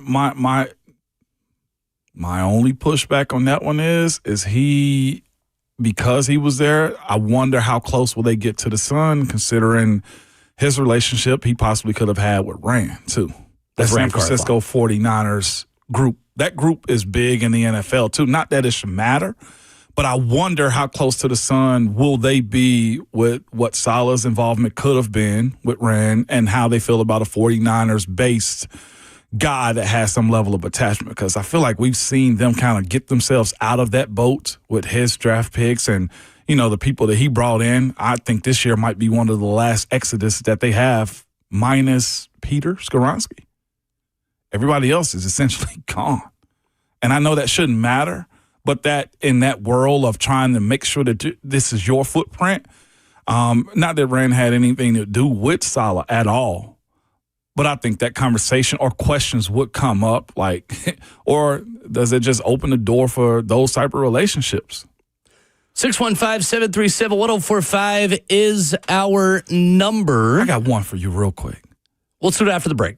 One more name Absolutely. from Ramon on Titans head coach coming up next.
8:03, good morning, live from the Circus Sports at the Mint Kentucky Downs Studios. I'm Justin Hawkins. The Falcons stunned Matthew Stafford and the LA Rams 27-24 last night for Monday Night Football as Week 17 wraps up. Zane Gonzalez drilled a 51-yard field goal with 21 seconds left to give the Falcons the win. Bijan Robinson had 229 total yards of offense with 2 touchdowns, including a Falcons record 93-yard rushing touchdown just before halftime. Stafford threw 3 interceptions in the loss. To the ice, where the Nashville Predators rallied back to beat the Utah Mammoth in Utah last night 4-3. Steven Stamkos scored his 16th and 17th goals of the season less than 2 minutes apart in the third period to lift the Preds to the win. And coming up this afternoon, the Liberty Mutual Music City Bowl as the Tennessee Volunteers take on Illinois at Nissan Stadium here in Nashville. Tennessee's favored by 3 points, and kickoff is set for 4:30 p.m. And you can, of course, hear Vol Network right here on 104.5 The Zone with Ramon Foster, Mike Keefe for the final call of the season with coverage beginning at 2 o'clock. For all your foundation repair and waterproofing needs, you got to go to USSTN.com. Breaking news at once on your home for the Titans and Vols. This is 104.5 The Zone.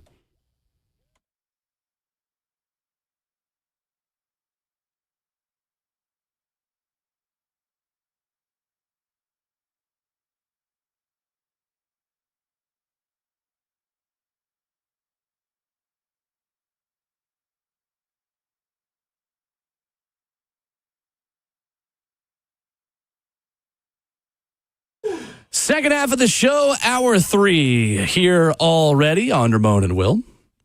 Ramon Foster, Will Bowling, Justin Hawkins, 615-737-1045. Vol Network coverage of Tennessee, Illinois begins at 2 p.m. today on The Zone.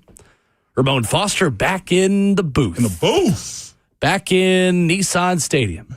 Do we get one more flyover? That's right. The people are asking. I'm the people. The jet is actually in Neyland right now, but we'll have to substitute for it. Can't let the people down. Where's the closest store? Can't let the people down. Say what? Where's the closest store? Oh, there's one in Henderson. I can go to a Hobby Lobby. Plain store? Problem. No problem at all. The plane. You mentioned before the break you wanted to put out one more name for Titans head coach that we've not yet discussed this morning. If you missed any of that, Zone Podcast Network has it for you on Apple Podcasts and Spotify. Who you got that we've not talked about? See it being brought up, and that is Arthur Smith. Do you want Arthur Smith the second time around? Do you want his offense? Do you want his face? Do you want his representation? Do you want him being the hometown kid here in Nashville, Tennessee? I've seen it be brought up in our YouTube chats. I've seen it on social media, on Twitter. His name hasn't been a strong one that's been put in these articles that everybody's just kind of thrown out as of late. But as far as the fans' perspective, Arthur Smith continues to come up, and their want maybe into having him be a head coach. How do you view Arthur? Was it the really good of the Tennessee Titans that you want back in a different version? Because that means you got to go find Derek. You got to go find an AJ. You got to make Cam Ward be better than Ryan Tannehill. The development of a quarterback. I don't know that Arthur Smith has developed a young quarterback. He had Desmond Ridder, right? But when it comes down to what he was allowed to do last few years in Pittsburgh, it's been veteran guys. What has stood out about him in Pittsburgh to you, and from what you've seen and heard about that Steelers offense? Where has Arthur Smith succeeded? Where has that offense fallen short? And do you feel like any of that is on Art? Where it succeeded, I think it's very AFC North. I think it's 3 tight ends. I think it's hammering Jaylen Warren and Najee Harris when he had him running the football. It still is, in my personal opinion, 3 yards in a cloud of dust, the way he lines them up and beat up other teams. But as far as excitement, taking shots down the field, like they had to go trade for DK Metcalf, right, to find that explosion. You had George Pickens, and you made what you could out of George, and George Pickens' issues may have been more off the field than it was on field. But to be quite honest with you, it hadn't set the world on fire in Pittsburgh, to be quite honest with you. If you're expecting Arthur Smith to come in and, I guess, run that style of offense that he's running in Pittsburgh, I don't think you're going to like it for Cam. personally. That's just my personal opinion of what I've seen from Pittsburgh week to week. And I think that would be the question for him of the interview process. How do you adapt what you've done for Aaron Rodgers to Cam Ward? There are some similarities in those two quarterbacks and their styles, and Cam is often compared to a young Aaron Rodgers. But are you really running an offense for Aaron Rodgers right now, or are you running it for a 44-year-old version of Aaron Rodgers who has a lot different of a skill set in some ways in terms of arm strength and what you could ask him to do from a mobility perspective? I'd say they're probably very different at this point in Aaron's career versus Cam's overall athleticism at this point of his career. What I don't like about Arthur Smith and his offense, he doesn't have answers every single time. What do you mean by that? Last week against Cleveland, I know you're without DK Metcalf. Yeah. But a good offensive coordinator find answers. You don't have it. I think it's going to be very challenging for him to find the answer for Darnell Washington being out, who broke his forearm this past week. It's been numerous times in his last couple of years as an OC in Pittsburgh where his ability to rely upon one thing and hoping that the run game gets going, or you find answers for your quarterback at some point, like that, it hadn't been fluid in how he's coached them as of late, but they've won. I think Arthur Smith is a really smart guy, and you hear a lot of good things about him and his time in this building. And he was in this building, again, for a long time, from 2011 through 2020. I mean, he joined the Tennessee Titans at 29 years old and left at 38, and spent a lot of formative years as a coach and learned how to be a head coach, where he was in Atlanta for 3 years. I think you could do worse. I think the thing that I am curious of is how much does Arthur's desire for this job help him? Because I do think Arthur Smith will want this job, considering he was here for so long, and it's a very natural opportunity for him to get a second chance as head coach. Does that desire and want and desperation to be the head coach, not only just in the NFL, but of the Tennessee Titans, of his home team, how much does that factor in the interview process? I don't know the answer to that. It should, no more. No more. I don't think it should. No more. Necessarily. But I don't know the answer to how much it will impact his ability to be this team's head coach. We'll see. I think he's certainly in the mix. I would be surprised if he didn't get an interview. I still think, even this late in the season, that you have reporters and national people connecting logical fits, but we don't really know who's on the list until they start making interview requests and start talking to people. Yeah. This process really, truly hasn't totally begun yet. And remember, a year ago, we all thought they were going to hire John Eric Sullivan to be their general manager.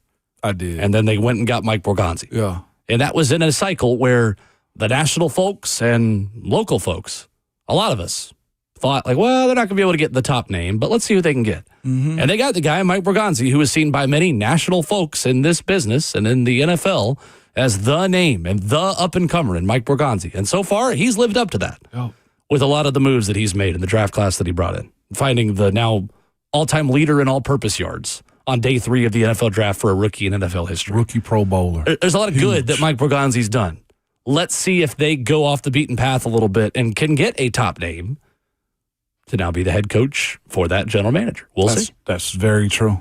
Let's go to Micah in Owensville. Been waiting patiently to talk Vols here before we get to Austin Price on the other side. What's up, Micah? Morning, Micah. Thanks for taking my call, guys. So first, we need some revenge in basketball in Illinois. And then also, I was at that basketball game. I noticed something.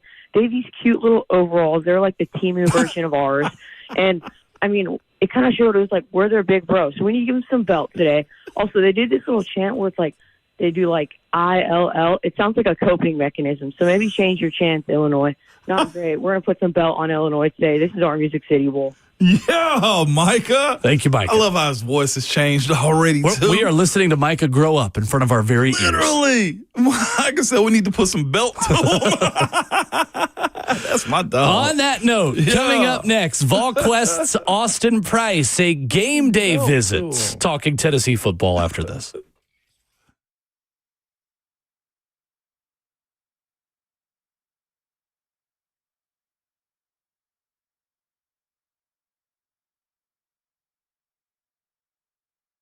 Selling a home can feel simple until the unexpected happens. And for Brian, that moment came during the home inspection when surprise repairs threatened to slow everything down.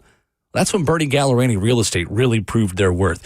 Hey, it's Will Bowling for my good friend Bernie Gallerani and his team at Bernie Gallerani Real Estate. With clear communication, constant availability, and a smart plan of action, the team guided Brian through every decision and kept the process moving forward. His home sold above asking price and stayed on track, all while he successfully purchased a new home at the same time. When challenges pop up, you need a real estate team that knows how to pivot and deliver results. If you're buying, selling, or doing both, call Bernie Gallerani Real Estate today, 615-428-2644, and get Bernie Gallerani's Guaranteed Sale Program. Bernie guarantees to sell your home in 30 days or less, or he'll buy it. There's no risk to you, and he'll let you out of the contract at any time. The real estate agent with the 30-day guarantee. Check him out online, BernieGallerani.com, or call him at 615-428-2644.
Ramon, I think we're making a little bit of history today on Ramon and Will. How so?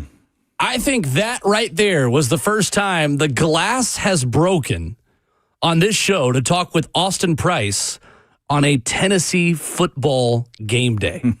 Because that's what we got for you. On a Tennessee game day against Illinois in the Music City Bowl, VolQuest's Austin Price joins us for his weekly visit. We got a game to talk about. We got the portal opening this weekend. Tennessee basketball in action. Austin, good morning. How are you? Good morning, Austin. How we doing, everybody? Good. How are you enjoying the Mid-State? Ready to go home. Okay. All right. Perfect. I mean, I've enjoyed it, but we've been here since Friday, so. Yeah. Well, let me start it off light for you then, Austin, if you don't mind, man. What bowl gifts? Do they still get up for those? Are they giving out PS5s or Xboxes? Or will we find all this merch on eBay and other auction sites, man? I have no idea, Ramon. Mole gifts or something. They're not. That are not in my periphery this year. I did see them. They got a nice travel bag.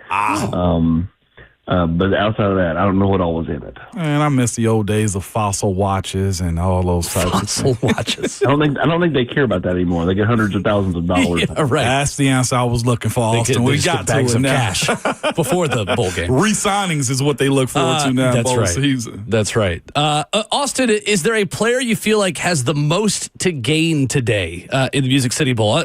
Josh Heupel's talked a lot about Jalen Hyatt's 2021 bowl game and how that set him up for success in 22. Is there a player or two that stands out to you who could use this game as a ramp into a really big offseason? Yeah, Rodarius Jackson, Travis Smith, DeJuan Morris, David Sanders, defensively Jaden Perlotti, guys like Isaiah Campbell or Ethan Utley. All those guys I think we'll see action later this afternoon and have a chance to use it as a springboard into next year. At that running back spot, Austin, when you talk about DeJuan Morris and Baker and the incoming guys they have in that spot as well, how surprised would you be to see Tennessee in the mix for one of these high-price transfer portal running backs? How comfortable do you think they are with DeJuan Morris being one of those main three to carry the football next season? I think they're very comfortable, but I still think that they'll add somebody. So I think that's why they'll be in play with, different players.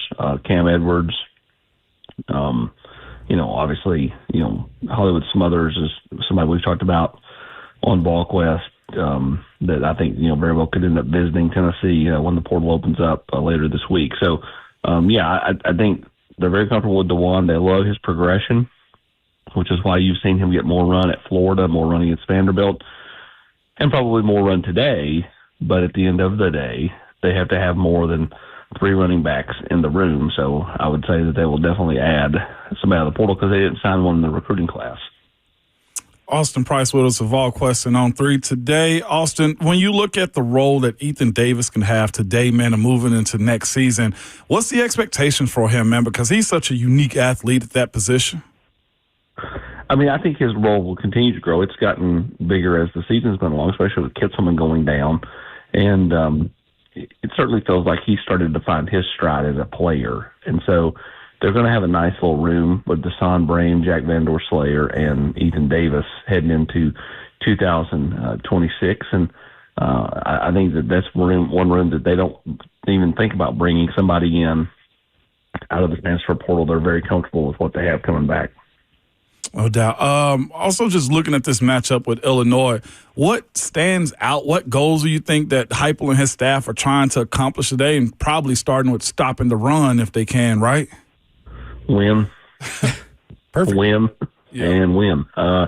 Whatever it takes, right? I mean, it's sure stop the run. Don't give up big plays. Offensively, take what they give you. If they give you the, too high safety look, just, be patient and wait on them to have to go man.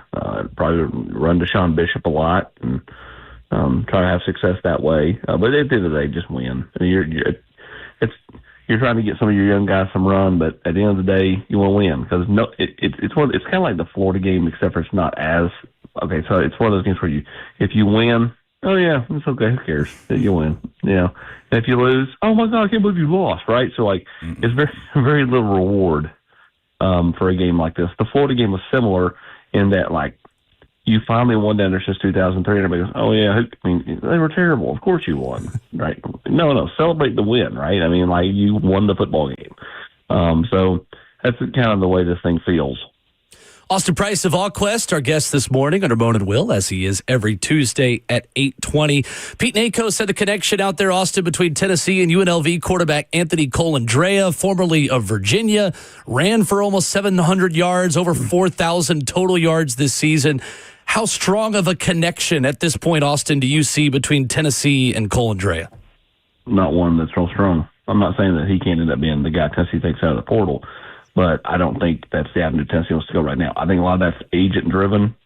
His agent trying to, push Tennessee to take his client. And, that's where I think that's coming from. Again, I think Tennessee's watched him a little bit. I do not think they've watched him, the deep dive on him. And so I think at this point, Tennessee's still finding their bearings at the quarterback position. I think they've in some form or fashion, taken a long, hard look at Sorsby. That one still feels like Texas Tech to me, but they've definitely taken a long, hard look there, especially with the ties to Knoxville. And they've taken a long, hard look at Sam Leavitt. After that, they've watched a bunch of tape, but I don't think they're that far down the road with anybody. Well, and also that was my next question kind of on the Leavitt front. If Tennessee isn't in maybe the high-price Brennan Sorsby sweepstakes, what does that look like then for Sam Leavitt, and how hot of a market do you feel like he has at this point? Because, like we've talked about, Tennessee's probably got the opportunity to be kind of picky here, considering the options they already have in-house. But where does Leavitt fit into that, and how many teams do you think are in those sweepstakes with Tennessee? I think there's a lot for all those high-end quarterbacks, and a lot of them are the same teams, the Miamis, the Oregons, the LSUs. A lot of it been teams like Oregon. Oregon's done a lot of due diligence, not knowing exactly what Dante Moore's going to do, but a lot of people out there think he's going to turn pro. So, Tennessee would like to be in the mix for, those players. I think a lot of it depends on price point, what kind of, I won't say deal, but what kind of functional deal can they get that doesn't totally mutilate their portal money? I think they're prepared to go, in that $3 to $4 million range. After that, I'm not sure how much higher they go than that, unless they feel like that player is a guaranteed no miss kind of player. And so, I'm really functionally interested to see where the market is on all these quarterbacks.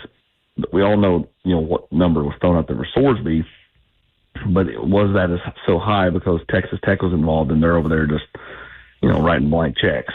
Maybe. We'll see as this thing continues to transpire. The question is, for me, is how quickly do the quarterbacks come off the board? How quick are they to jump in? Is this, a handful of them are already committed by January 3rd and 4th, or is this something where they, take their time? Yeah, that's going to be interesting. I almost feel like this is tampering period right now before it opens up on the 2nd. With that being said, as far as the transfer portal goes, as far as Tennessee's concerned defensively with the coaching staff, how quickly do you expect this to be set and put in place, at least an understanding of what the defensive coaches are going to be, who's going to be retained? Because I saw Rodney Garner have, some traction this past week with, saying that he's going to be a part of the staff. How quickly do you see this being settled? I think that when the portal opens up on January 2nd, which is Friday? Yeah. I think Tennessee staff's, and pretty much completed. So I think after this game, the next 48 hours will be a lot of moving parts. Jim Knowles has not been on site this week. I think that's been by design as he tries to get all of his ducks in a row with his staff, and I think you'll see a lot of movement there over the next 48 hours. No doubt about it. When you view Joey Aguilar, if he does win this case with Diego Pavia and 20-plus others, do you see him being back at Tennessee, or he's a portal kid going somewhere else too? I know it's a long shot for all of them in this case, and it's kind of hard to say what they're going to rule. but it has to be up for discussion that he may potentially play his last game or get an extra year, Austin. Well, Ramon, I think it all boils down to timing. You know, if he won the case, let's say next Monday, then I think he'll be back. If this thing drags into mid-January, I think Tennessee's got to move on. And if they just don't end up having anybody if he won the case, then obviously that would work out. But Tennessee has to approach things like he's not going to win it. And the question is, does he really want to be a part of it? Because, I mean, there was a strong notion out there by several people close to him that they added his name to it just to help out, kind of like Pavia. He's really downplayed the whole thing. So is that him just, trying to not get his hopes up and approach it the one way, and then if he gets the opportunity, then he can readjust his thoughts? I mean, I would say that's probably pretty accurate, but I mean, he certainly downplayed the idea of coming back. Told me off to the side when all this first started 6 weeks ago, he feels old. He feels he's ready to be done with college, and scoffed at the idea, but understood everyone's line of thinking. Now, again, was that a kid just trying to downplay it because he doesn't want to get his hopes up? I mean, that's certainly possible. Austin Price of AllQuest and On3, our guest this morning on Ramon and Will. Austin, how quick does this first weekend move for Tennessee as far as visitors are concerned? Is there any movement or clarity on where Tennessee could start as far as hosting visitors right when the portal opens this weekend? Yeah, as of right now, Tennessee's working to get some players in town this weekend. I don't think anybody's in town the second, but I certainly think by Saturday, Tennessee will have some visitors. They've been linked to a few different players, and so I think there's a possibility that Tennessee gets some defensive guys in this coming weekend. Do you see a specific position, Austin? I know we've talked so much about safety. As far as the trust on a guy like Jaden Perlotti at linebacker, how does Tennessee, in your mind, weigh the potential they see in a player like him, yet also the need to have a veteran at that position with Arion Carter's exit that is a obviously very premium position on this defense? Yeah, I mean, I think Tennessee would look to add a linebacker. Keaton Thomas at Baylor is someone Tennessee's been taking a hard look at since he announced his intentions to go into the portal, and that's one I could see Tennessee, getting in here for a visit and seeing where things go there. You just don't know what Jim Knowles wants, right? I mean, how does he want to construct the defense? How does he want to rotate that position? That's a position he's coached individually himself for many years up until when he got at Penn State. So I think a lot of it depends on what Jim Knowles wants to do. Austin, kind of going back to today's game and just the overall feel you get around this football team and spending time down here, like you mentioned, since Friday, how motivated do you think this roster and team is today, Austin? That's always seems to be the question, and we talked and joked earlier, like it's hard to pick these games against the spread because you just never know how much a team really cares about playing in a bowl game when they're not in the college football playoff. What have you kind of heard from this roster and from this group about their motivation to show up and put their best foot forward today? Listen, kids always say the right things. They're not going to come out there when they talk to us and go, "Well, who cares?" Like they right. Say the right things. They say they're ready to play, get the bad taste out of their mouth in the Vanderbilt game, so on and so forth. And the young guys are talking about this is an opportunity for them to jumpstart next year. So I mean, they say all the right things. When they get out there and it's 34 degrees and the wind's blowing, that's when you find out, how much do they really care? So, they say the right things. We'll find out here in a matter of hours because you're right. I mean, I could see Tennessee winning this game by 3 scores. I don't think Illinois can win it by 3 scores, but I think Tennessee can. I can also see Illinois winning this game by 7 to 10 points. So, for me, I think, you'll find out probably in the first quarter kind of where Tennessee's at mentally, and we'll go from there. Just looking at the year that was expected from Ricky Gibson, man, like have you heard about his rehab so far? Expect him to be ready day one of spring practice, considering it was, week 1 of the regular season this past year too? Yes, he'll be ready to go when spring practice gets here in March, Ramon. He's chomping at the bit and, he's been doing all his rehab and, nice little 1-2 punch with he and Ty Redmond. And then we'll see who they can add in the secondary to go along with those guys. No doubt. It's a 5-star recruit right there coming in from your own roster, and Ricky Gibson. Austin Price, our 5-star, every Tuesday at 8:20 here on the show. Our first game day visit with the glass breaking. Austin, appreciate the time as always. Thank you. Talk to you guys next year. All right. Thank you, Austin. Appreciate it. All right. Our last visit of 2025 with Austin Price of VolQuest. Some interesting stuff in there, as always. It was. Austin always kind of brings it right there. I was interested in the Joey Aguilar situation. So considering so many guys that want to be in that conversation and potentially come back, if you're a mid-round quarterback, do you come back and take that $2+ million and try to increase your stock? And according to the NFL draft, the recruits, the inside linebacker one was very fascinating. Hollywood Smothers is the running back that Austin mentioned, who I think is in the mix for Tennessee, listed by On3 as the number 2 running back in the transfer portal.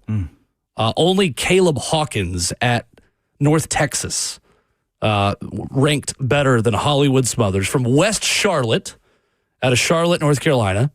Self-explanatory. It's interesting.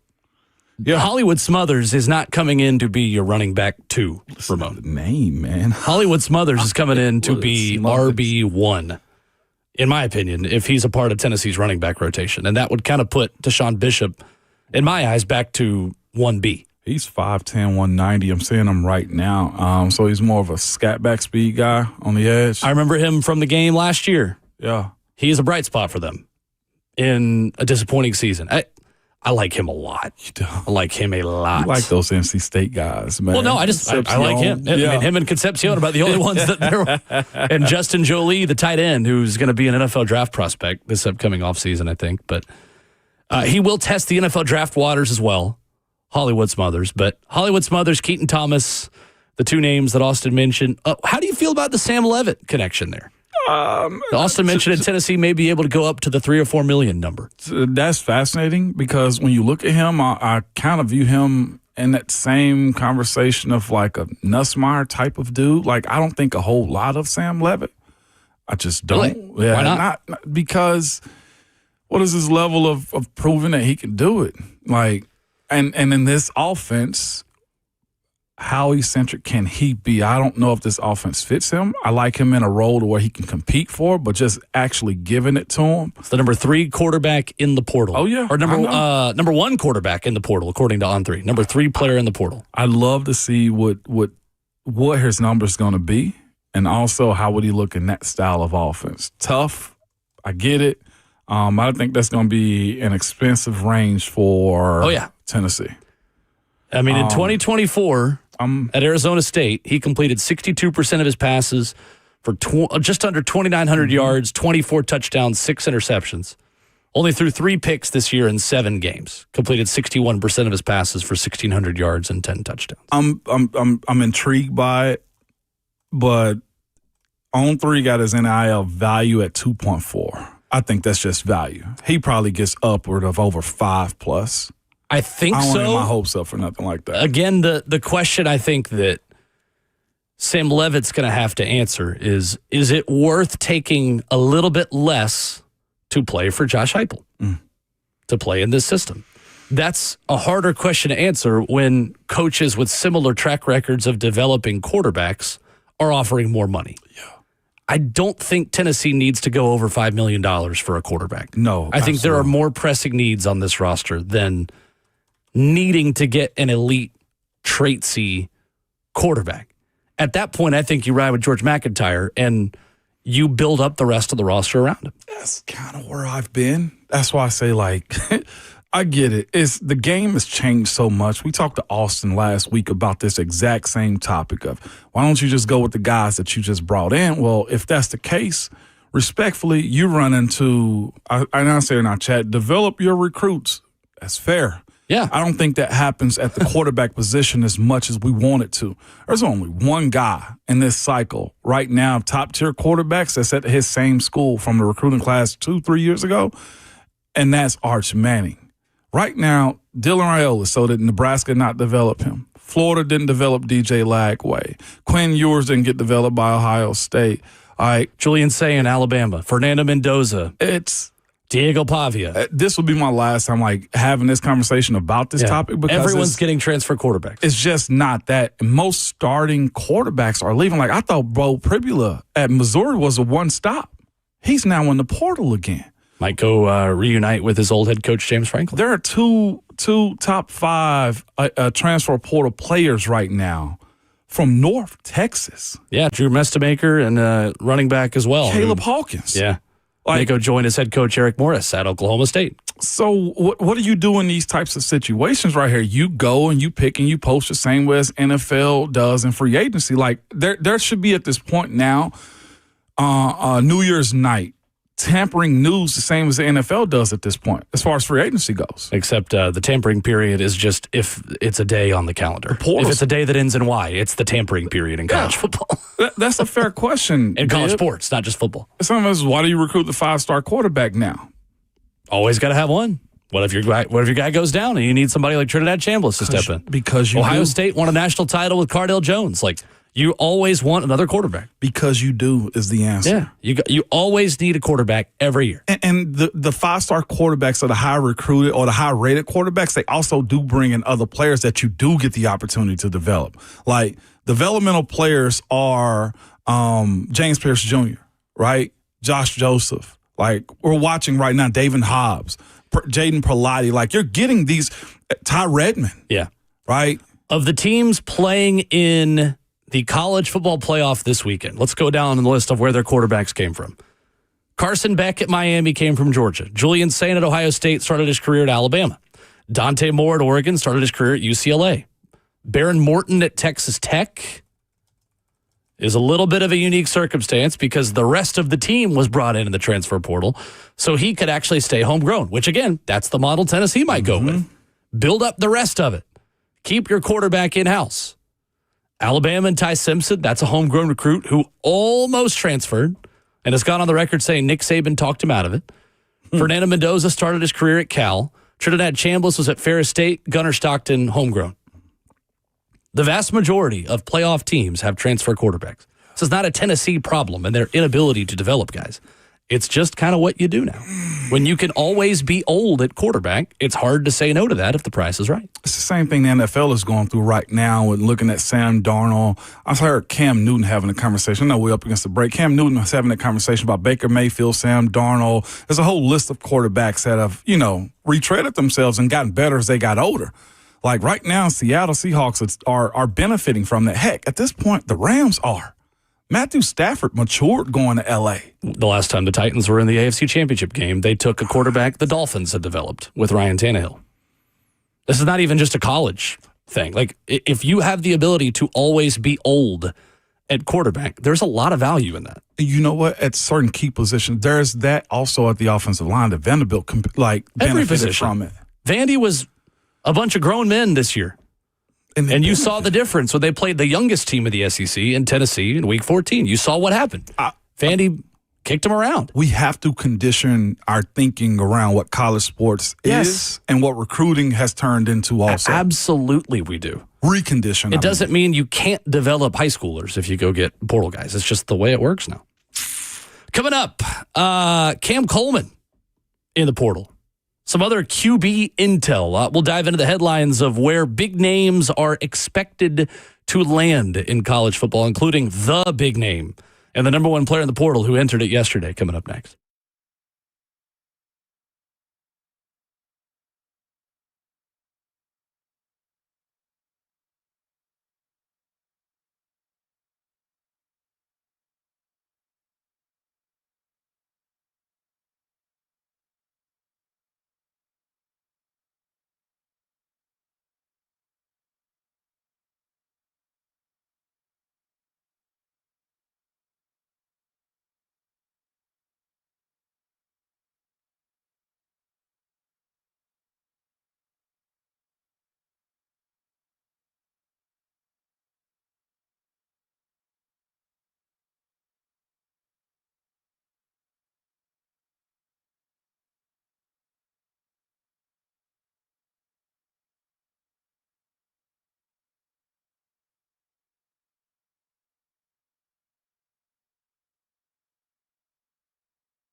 Ramona Will rolls on, wrapping up hour number 3. Ron Slay coming up in a half hour on a Tennessee game day.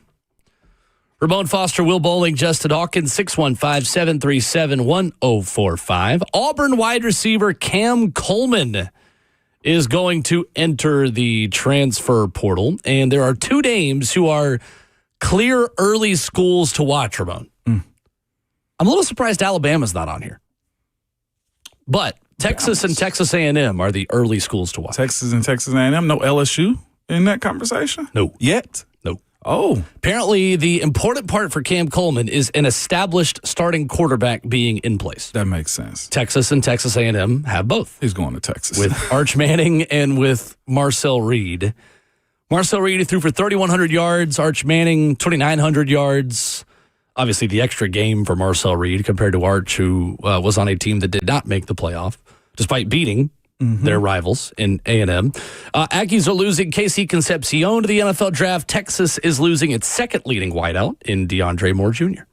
Yeah, that seems, what options? Those are phenomenal to have. Going to be a $3 million wide receiver or more at this point, though, too? Or more. I think Texas would be a fit for him. Pro-style offense, got a quarterback that knows how to sling it, that needs more weapons to it, too. And a coach in Sarkisian, man, that I'm sure salivating and recruiting him like crazy right now when it comes down to his needs of wanting a Cam Coleman. I'm a rangy guy, can catch anything, and they're going to have to give him the ball. That was Auburn's issue this past year, too, until they figured it out against Vanderbilt. Like, give him the football. Wow. You just didn't see this. Like, this is a wide receiver 1. Yep. and I know his coach is fired and everything else, but, Lord, Golish is a nice coach, too. There was a lot of speculation about Cam Coleman flipping to Alabama with former Auburn assistant Derek Nix joining Alabama as wide receivers coach and going across enemy lines. And the thought that maybe Nix, being Cam Coleman's former recruiter, could incentivize Cam to go across enemy lines himself. We'll see. Honestly, if Ty Simpson does decide to stick around for another year, all of a sudden I think Alabama becomes a school to watch in this recruitment as well. And Cam Coleman could become one of the most hated players in the history of the Iron Bowl if you go across enemy lines and transfer from Auburn to Alabama. That's just why imagine. It's better for him to just get out of state, right? Like, that is, well, you can't live in Alabama if that's the case. Like, he's from Alabama. Live in Tuscaloosa. That's he's from Phoenix City, Alabama. It's the easier Central decision, and I think the more money would go to, it would go in Texas if I'm him. So, top 5 players of the portal, Cam Coleman is one, and he is the only 5-star in the transfer portal, according to On3. Chaz Coleman, the edge rusher from Penn State. True freshman from Warren G. Harding in Warren, Ohio, is 2. Apparently, that's Ohio State, the lean there. Of course. Going back home. Sam Levitt is 3rd. Drew Mestamaker from North Texas, Austin native, is 4. Again, speculation he might follow his head coach, Eric Morris, and former Cam Ward assistant and teacher. Now the Oklahoma State head coach. And then Caleb Hawkins, the North Texas running back, 5th best in the portal. Rest of the top 10, Byron Brown at USF, seen as an Auburn lean. Brandon Sorsby at Cincinnati, seen as Texas Tech. Dylan Raiola, open. Mateen Ibaragba, who I do think is someone Tennessee could be in the mix for. Just looking at high, status defensive lineman. Like that. And Jontez Williams, a corner from Iowa State, the 10th guy. Ibaragba is 6'4", 290. Like that. Sam Levitt, seen as Oregon and LSU in the market there, according to On3's Pete Nakos, entered the season with Heisman odds expected to be in the $3 to $5 million range. Sam Levitt. Brendan Sorsby, Texas Tech, according to Pete Nakos. Louisville and Indiana are the 2 early schools to watch for TCU quarterback Josh Hoover and DJ Lagway. Gator Mike may have been right. Baylor, LSU, Louisville for DJ Lagway. He seems like a Louisville quarterback. He does. He seems like a Louisville Getting out of the SEC might be the best thing for Lagway. No doubt about it. Good group. Boo Carter's 25 on this list, by the way. He is. Wow. Good luck to these dudes, man. I saw somebody post this, and it's very true. I don't think the top 50 guys have issue with this. Somebody said a lot of these players just across all college sports are jumping into the portal, leaving a team in a sport that they love, probably never going to play again, too. It's crazy, isn't it? This is also the dark side of what the portal is. Mm-hmm. That side doesn't get talked about enough. I saw recently Cam Seldon jump back into the portal from Virginia Tech. I think Cam... At wide receiver. He went to wide receiver. We had him at running back for the most part. He played wide receiver in high school, too, at Virginia. It's just I feel like you lose a half life every time you transfer in these type of situations. Sometimes. Yeah. Sometimes. Yep. And I think the process happens so quickly now that you've got to make a big life decision in like 2 weeks. I mean, in an official capacity. It is. But you have a really short amount of time to go visit, process, pray about it, talk to mom and them. Get the deal. Come up with something that works. If I were to tell you, Ramon, that Tennessee, I have a crystal ball, and if I were to tell you that Tennessee signs Sam Levitt for $5 million in NIL money, do you think that would be a smart thing for Tennessee to do? No. It's a lot of money for a quarterback. No. When you can develop a younger guy with your system to be really good, and sometimes that guy gets there 3 weeks before the season starts. If I'm paying $5, I need college football playoffs. Yeah.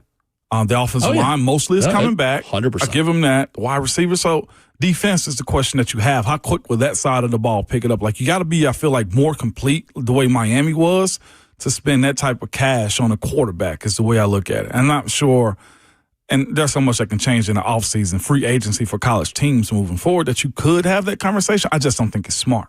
I'd rather build up a really stout defense and roll with George McIntyre than spend $5 million on a quarterback in this system. That's why I'm hesitant about this. I don't think Tennessee needs to spend $5 million in the portal in order to get high-level quarterback play in 2026. You need a solid backup. 615-737-1045. Picks for the college football playoff are next.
9:02, good morning, live from the Circus Sports at the Mint Kentucky Downs Studios. I'm Justin Hawkins. Some NFL news this morning. The Colts have made a decision at quarterback for the season finale this Sunday against the Houston Texans. They will start rookie Riley Leonard, with the Colts being eliminated from the playoffs. 44-year-old veteran Phillip Rivers is done after playing in 3 games but losing all of them. Also, the class of 2026 Pro Football Hall of Fame modern era finalists were announced this morning. The loaded 15-player class is highlighted by Drew Brees, Larry Fitzgerald, Frank Gore, Luke Kuechly, Eli Manning, and more. And then coming up this afternoon, it's the Liberty Mutual Music City Bowl as the Tennessee Vols take on Illinois at Nissan Stadium here in Nashville. Tennessee is favored by 3 points and kickoff at 4:30 p.m. And you can, of course, hear Vault Network right here on 104.5 The Zone. Ramon Foster, Mike Keefe have their final call of the season with coverage starting at 2 p.m.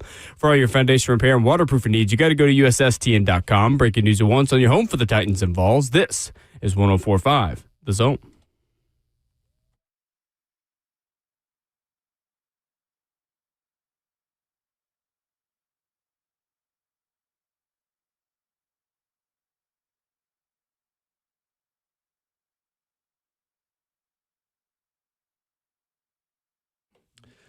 Away we go into the fourth and final hour this morning.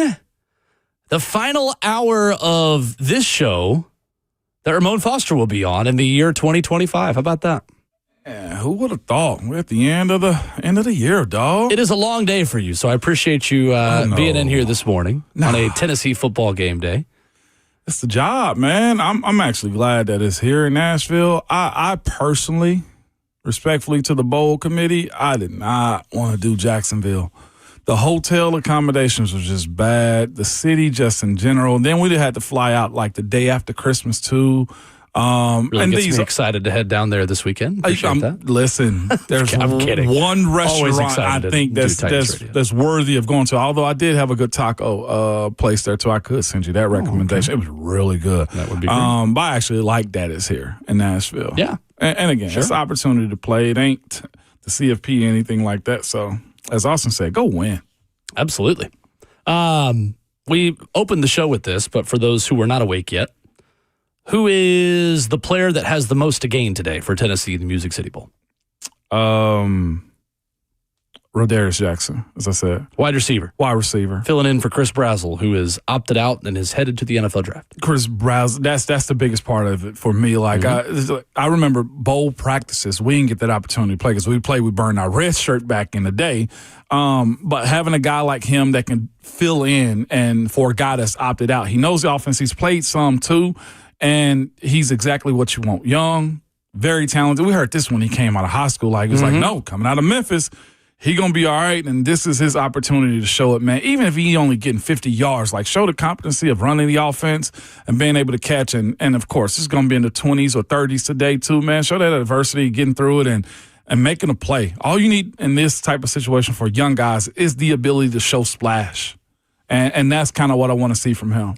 Rodarius Jackson and former Oakland Patriot DeJuan Morris for me. DeJuan, yes. The two players that I think have the most to gain and could earn a bigger role for 2026 today. Yeah. The way that they play. So Austin did bring it up. In that Florida game, you did see DeJuan Morris play a whole lot more. Now, honestly, I thought it kind of showed, too, what it was going to be like for Peyton Lewis. He didn't get as much burn, and I felt like it was the writing on the wall at that point. DeJuan Morris is a player, man, that I'm waiting for his big moment because every time he gets the ball from how he played in college, now I know the speed and talent's a whole lot different, but he played at a high level at high school himself. Yeah. But his ability to have breakaway speed is, boy, I kind of want to see that soon. He reminds me a lot of Dylan Sampson as a freshman. In someone that needs to learn the pass blocking and protection side of the game, but has an electricity to their game with the ball in their hands that either have or you don't, like some wiggle to him. Right. That I think is very good in this offense moving forward. So, yeah, I certainly think he's in the 3 for Tennessee who will carry the football next season. I'm interested in Hollywood Smothers potentially coming to town for an official visit as a transfer portal back and listed by On3 as the number 2 running back in the portal out of NC State. We'll see. Yeah. Going to be interesting. Picks for the college football playoff, Ramon. Since you're not here tomorrow, Thought we'd go ahead and do this today before Slay jumps into the conversation here in 15 minutes. Miami versus Ohio State, Wednesday night in the Cotton Bowl at 6:30 p.m. Who you got? And I'm gonna go back to my list on this one, okay? Okay. I think I ended up picking in the CFP. Here we go. That was the first round. I got Ohio State over Miami. Okay. I got Georgia over Ole Miss. How confident are you in Georgia in that game? I think this is light work. To me, that is the favorite I am most confident in. Yeah. Out of all four of these games this weekend, I feel the best about Georgia. If I was betting, I don't care what the spread is, I'd probably double it and just go with it. I mean, because honestly, Ole Miss in run defense this season just hasn't been great. Right. Not including sacks. Ole Miss allows 5.0 yards per carry for 83rd in college football this season. 5 opponents have produced at least a 47% rushing success rate against them from ESPN's Bill Connolly, including the only team to beat them, Georgia. Yeah. And then the 3 teams that almost beat them and pulled off upsets, Kentucky, Washington State, and Arkansas. None of those 3 teams were much to write home about this season, but they were able to run against the Ole Miss defense and have some success. You already know the game plan for Georgia. They open up the game with the explosive plays, the screens, they dink and dunk you, and then in the second half, they just steal your soul. Yeah, they do. They break your will, and they run the football. And then when they get bored of that, they run the football some more. And then finally, when you get tired, they keep running the football. That's just who Georgia is under Kirby Smart. In second halves of games, I don't think Ole Miss is the kind of defense that's going to be able to withstand that. Yeah, I'm with you. And I do think the Lane effect has a play. And I know they love their new head coach, but I just see this is Georgia in this one. And Ole Miss, hopefully you make it good. When you watch Georgia now and in that SEC championship game, the last time that we saw them, where have they improved from when you saw them in person play Tennessee in Neyland Stadium? I think the defense has grown up. I don't even look at the offenses. I think the coming out party for Gunnar Stockton was Tennessee and saying that he can throw it. And they Mike Bobo's OC, right? He believed more, I think, of what Gunnar Stockton was capable of. But to me, the defensive side of the ball is what's shown up more than almost anything else this year. They had to beat down teams and absolutely did that against Alabama. The way they abused Alabama, I thought was, they've cranked up. The guys have grown up. They've got cussed out enough by Kirby Smart in these day-to-day practices. And for as many questions as they had about the offense, I think the defense has kind of shadowed that for them. The incorporation of the transfer wide receiver from USC, Zachariah Branch has paid dividends too. Like, I didn't see a lot from him early in the season, but moving forward throughout the duration of the season, he became what the transfer said he should have been. The defense, to me, has been their calling card. What about the Rose Bowl? Alabama, Indiana, 3 p.m. on Thursday afternoon. Indiana, a 7-point favorite without star linebacker Stephen Daly in this game. Does that matter enough for Alabama to pull off the upset? It does. Really? Alabama has different versions of how they've won, too. That's true. Kalen DeBoer is a big game coach. He is. His teams show up in games like this. We said this early. If there's any upset watch, it's that game. Okay. I don't see it. I'm with you. I don't see it. I'm with you. But the same way I can look at a new school coming into this world of football, and I think Indiana may be here to stay. Sure. I got to see them beat Alabama. I just can't see them folding up Alabama and putting them in the corner like this one. You said -7 is the spread in this game. Oh, yeah. Damn. I think Indiana's defensive front is too good, and I don't see Ty Simpson in a one-dimensional offense being able to withstand the pressure that's going to be on him constantly. Constantly. Here's the thing. I had Oklahoma in this round right here. Yeah. And I had IU over Oklahoma. I'm feeling Bama over IU, though, more than. We'll see. We will. That team in the trenches on paper still looks really good. I think Alabama's defense has a chance. If they can create a couple of turnovers and give Ty Simpson some short fields, all of a sudden all bets are off. Yeah. Because I do think I like Alabama's defense against the Indiana offense and what they can do. I just don't think their offense is going to be able to consistently move the ball unless they hit some big X plays. I'm with you. Or they're set up with short fields. I don't see them winning enough one-on-ones up front. and not being able to run the ball. You're just asking Ty Simpson to do so much. You are. So much. But, again, And what at has their Jam best, been this year? At their best, Alabama can do it. Jam Miller's been fine. It's just it's the other guys. Like, who's helping Jam Miller also?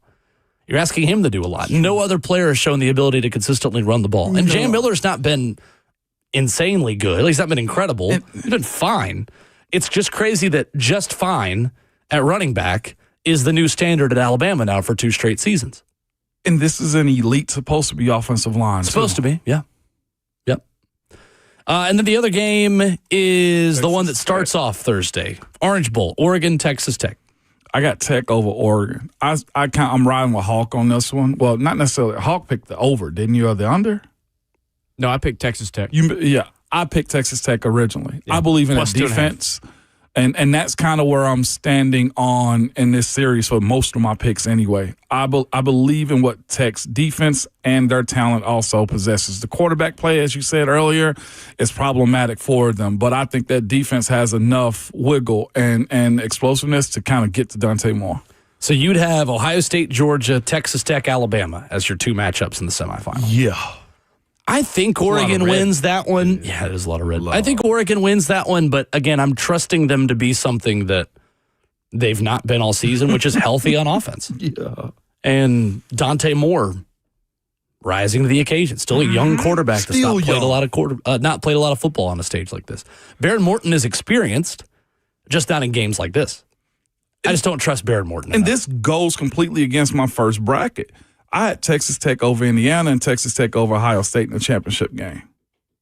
You did?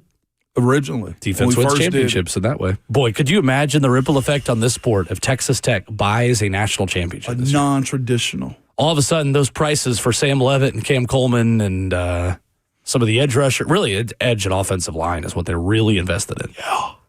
Price goes up. They're already deep into the class of 2027 recruiting and commitments. I also think, and Josh Pates talked about this on his show, if Indiana wins the national championship, the trend of impatience that you are seeing from athletic directors and university presidents is only going to get bigger. We've seen this before. Where? Urban Meyer, Nick Saban. Yes. I think the difference is the era of college football that Curt Cignetti is coaching in. He would prove that it's easier than ever to build a national champion in 2 years, in your 60s. I mean, but it would change the patience level because how long are you going to wait for Dan Lanning to finally win a title when, I don't know, you just get the right coach in here in Curt Cignetti and then he could do it in 2. Like Dan Lanning's been knocking on the door. If Curt Cignetti skips line and just opens it before he could ever walk in the door, what does that say about the patience level that other athletic directors and presidents are going to have and their guys? I mean, but to that same point, though, too, like, think about how many coaches got fired because of Urban in the SEC. Fulmer, Cutcliffe, Mark Richt, the list Spurrier at South Carolina. Like, to your same point. Sure. It became an arms race to say, he did it. Yeah, I see what you mean. For sure. He did it. You got the same sources. We're in the same division. Yeah, it's fair. Coming up, Ron Slay joins us. Love a game day visit with Slay. Yes. As Tennessee takes on South Carolina State tonight in Food City Center at Thompson Bowling Arena. And also, of course, the Music City Bowl. We'll talk about that with Slay next.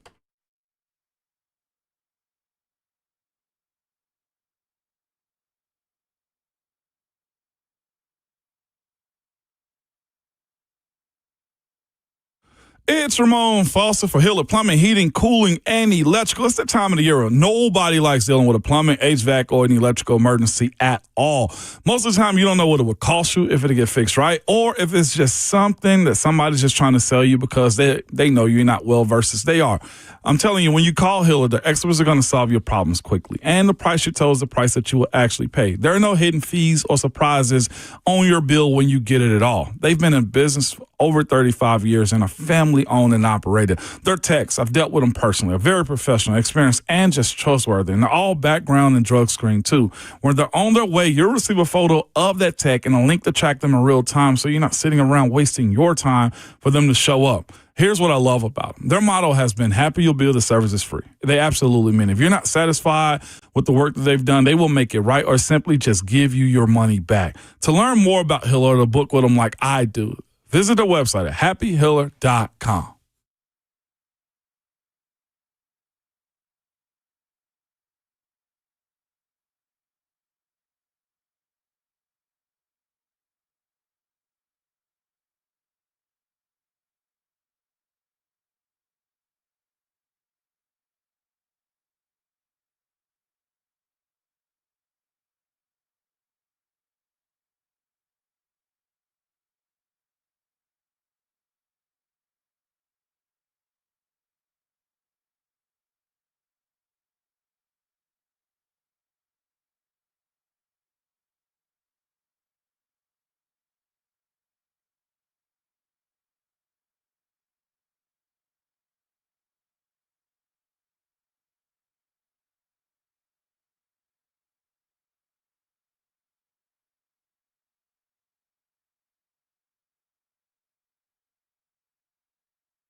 Ramona Will, 104.5 The Zone rolls on as Hour 4 continues on this Tennessee game day.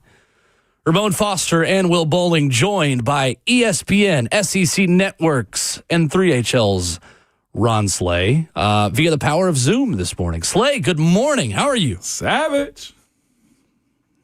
How we doing? Yeah. He did. Speaking of the flosser, I turned it on last night to watch him on the SEC Network where you can check him out. He was in studio, him and Dari, okay?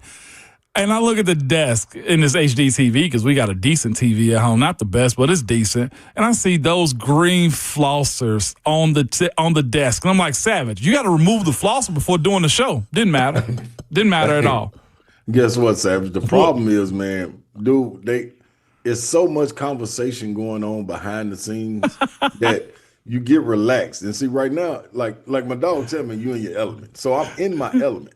The problem is I forget that we coming back on, and they'll get the countdown, be like, we 10 away. And me and Dara will be in a conversation, they'll be like 5, and I'll be like, oh, darn, the most important thing is moving the big logos. So I move my waters and stuff like that, put it on the side. Fair. You know what I mean? When we first came on, I had the Ray-Ban glasses case sitting right there. I had the flosser sitting there, phone still on. I was like, oh, boy, I'm out of order now. I got a little too comfortable. I got to get back in order.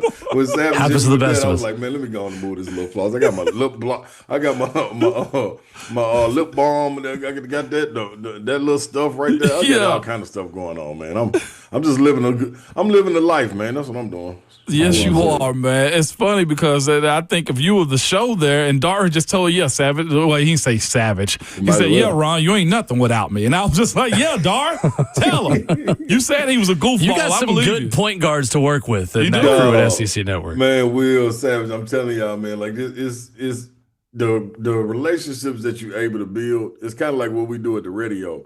You know what I mean? You get used to them and, man, you start bringing jokes on TV, you know what I mean? You're able to joke on each other, throw subliminals at each other that y'all only understand, you know what I mean? So it's real cool, man. I'm going to spank them up tonight, too, in ping pong. I can't wait to get our break. We got Marty Supreme Slay out here. I love it. Man, I ain't playing around. I ain't even playing around with him either. I ain't won not one game in 2 years, but tonight might be the night. Tonight's the night. You got 2 Tennessee games to watch, one on the football field and one on the hardwood. I do want you to know, Slay, that I'm phrasing this as, it's a Tennessee game day visit with Slay as Tennessee takes on South Carolina State. We'll worry about football in a minute. What has Tennessee got to show you tonight, Slay, to prepare themselves for the challenge of Arkansas on the road this weekend? Man, I'm gonna tell you this, man. I think the core, and I call it the center cut of what Tennessee is the front court. I like that. You know what I'm saying? You can depend on that. It's always gonna be good. You may have to just add something here and there to them as far as giving them what they need. You know what I mean? They may need a little bit more fire. They may need a little bit of steam. They may need a little bit marination overnight. You know what I mean? You have to talk to Savage about that because that's his forte. But I'm just telling you, man, you can depend on Felix Okpara, J.P. Estrella, Jalen Carey, and now Dwayne Brown being thrust into the starting lineup. Mm-hmm. I think that's where, you know what I mean, they overpower Arkansas. But for tonight, I want to see a rhythm with the guards because when you talk about leveling out play, I give Arkansas the edge when it comes to the guards and the way they playing with Darius Acuff Jr., Carter Knox, Billy Richmond. Then you got a flamethrower Malik Thomas coming off the bench. Like this young man, last night he hit 8 threes. 28 points last night. Yeah, he went crazy. He went crazy. 28 and 22. Yeah, he was 6 for 10. Yeah, 6 threes. You know what I'm saying? But in the first half, like it kept on leaving him open, and he has a half trigger. You know what I mean? It's kind of like what we were able to see with Chaz Lanier last year at Tennessee. You don't want to give him any glimpse of the rim. You know what I mean? Make him put it on the floor. So you got guys like that. So you're going to depend on people like Bishop Boswell, who I think is steady, but Gillespie and Nate Mint. That's who it's going to be. Like, I know you know what you're going to get from Amari Abram. You know what you're going to get from Amari Evans getting more time. But these guys you need your key guys to go on and settle in that you're depending on to help carry you to kind of neutralize what you're going to see come Arkansas. And it's going to be a crazy environment on Saturday. So tonight, you need to see a rhythm caught. A rhythm with Gillespie, a rhythm with Nate Ament. Like all of the intangibles that you're doing, all that is fine and well, man. Yeah. But you look across the landscape of college basketball, and I'm going to continue saying it, man, the people that are advancing or taking their team to the next level have these freshmen, you know what I mean? Like you saw Kingston Flemings, you know what I mean? Like the young fellow from Louisville that continues to get busy. Like you got so many of the guys that's coming into their own. You need Nate Ament to take that step. You know what I'm saying? And then when you fill it in with Amari Abrams and all these guys that's coming off the bench, Berg, all of these people, everything kind of falls into place. That's what, honestly, when you look at Vandy, that's what's making them good. You got the core guys playing the way they need to play. You know what I mean? But then you got the guys that the add-ons, the additions that's coming in and, you know what I mean, helping you thrive. So I'm looking to see steady play from the guards and get a rhythm, getting ready to go into the road game where I promise you, Bud Walton Arena will not be nice, and they still got a sour taste in their mouth from last year. You know what I mean? How you started SEC season off. So nobody forgets about that. Of sour taste, like spoiled frozen Tyson chicken tenders in that arena. Ben McKee put this out yesterday, Slay, and I liked it a lot, from Tennessee assistant coach Brian Lentz on Vols freshman forward Nate Ament. Quote, he's had 2 of his best practices the last 2 days. I think he's come back with a mentality of physicality and just being aggressive. How different of a version of Nate Ament can we still see this season, Slay, just as a whole, from here until March? And how much could this little kind of mini break over Christmas and over the holidays, where you've only had a couple of games to play, help him take the next step? I think it helps with his efficiency. And the efficiency of you coming with that mindset of the physicality, not worried about guys pushing him off of his spot, not worried about taking the bumps and saying, okay, I got to make it through the contact. No, you're automatically playing. You're instinctive. You're instinctively taking over as far as you know where you want to get to, raise up and shoot it. There's going to be people there. That's what it is. The college game, it condenses like that because you have a target on your back. So you got a lot of attention. It's not one-on-one when you beat the guy, you get to take off and dunk. No, it's somebody right there with a hand in the dribbling lane, hand in the passing lane, a body right there where you can't continue to drive. So you got to have your mind made up, man, and be able to play instinctive. I hope that's what he's able to come and do, you know what I mean? Especially, like he said, having 2 days of practice, you know what you're going to get from Tennessee as far as physicality. So if he's holding up against that, you got to be able to transfer that, what you're doing in practice, to the game. And it'll only make sense once you start to see the ball go in the hole a little easier. Then all those intangible things that he's been able to do, it all is for the betterment of the team. Right now, it's just like, okay, you adding a little bit. You adding, no, we need you to be a force. You know what I mean? So if he's coming in with that mentality and saying, man, I can go out here and get what I want to get and affect the game and impact the game the way I want to, that's the key part, man, because I think he's at a 6 right now, and if the ceiling is 10, and that's pretty good for a freshman. That's not good for a first-round top 15 pick. Right. You know what I'm saying? That's a separator right there. The trajectory you're on right now, you're doing really good, man, and you need to get ready to be focusing on the run you're going to have in March, to get ready to prepare for the offseason, because you need to be coming back if you're going to continue to play at this 6. But if you're finna go on up to an 8, you know what I mean? And by the time you get to SEC tournament, you teetering around a 9, oh, yeah, we'll see you. We'll see you on next year. We can add you to the list of the guys that's coming in, you know what I mean, getting on out of here and going to the league. But if you're going to stay at that 6, you're pretty good. But we need to put more responsibility on Jacoby Gillespie and let him know, hey, man, you need to pick it up a little bit more. Hey, Amari, we need you to shoot a little bit more. Hey, Bishop Boswell, you got the green light a little bit more. So you adjust for the things that's, you know what I mean, that he's lacking in, you know what I mean, until he's able to come along. But hopefully, man, there's 2 good practices. We saw what 2 good practices did for Jalen Carey. Come back double-doubles. It That's also true. thrust Dwayne Brown into the spotlight, into a starting role. So 2 good practices is saying a lot coming from this coaching staff. Savage, when you have a guy like him and like a lot of the other diaper dandies, as Dickie V calls them, man, why the hesitation? Is it the adjustment? Yeah. Is it trying to fit the system? Because I know, like, when you go to a place like UT that's coached by a guy like Rick Barnes, structure is what you come for, right? And defense. Yeah. Is that what he's dealing with, trying to phase himself into, figuring that system out and trying to make sure that, hey, I got to play defense first? Like, why the hesitation? Yeah, I think, man, the only one of the things he's lacking is the guys around him to get him comfortable, because at the same time they're uncomfortable. You know what I mean? Yeah. That's why it was different when you heard guys like in the spring, say Dalton Connect came in and guys gravitated to him quickly. He was down there with Coach Barnes for 2 hours watching film. Then he came up there and played pickup. You would hear guys like Meshack and Zakai and them say, man, we welcomed him in and let him know how it was going to be. Same thing for Chaz Lanier. Mm-hmm. In this situation, we know what the guard responsibility is for Coach Barnes in his system.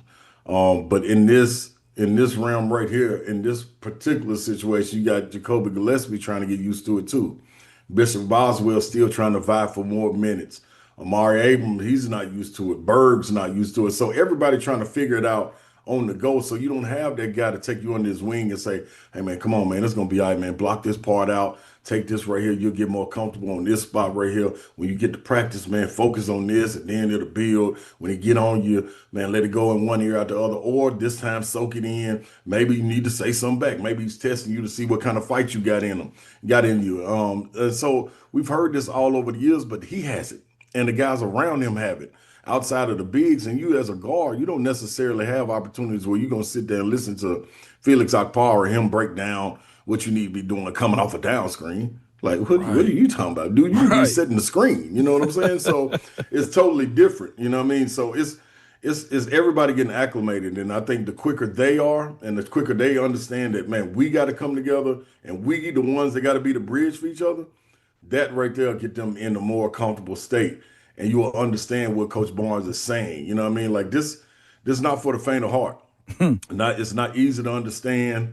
You know what I mean? Like, dude's a stickler, dog. Like, off the court, man, you see this fun-loving Deacon Barnes, as they like to call him. That's all fine and well, boy. But when they get between them lines, man, dude is a different animal. You know what I mean? Fire and brimstone when it needs to be. There you go. You know what I'm saying? So I think that's more so of it, Savage. And I think other coaches are more to give a little bit more free reign and have guys in there that they kind of shoulder the load with.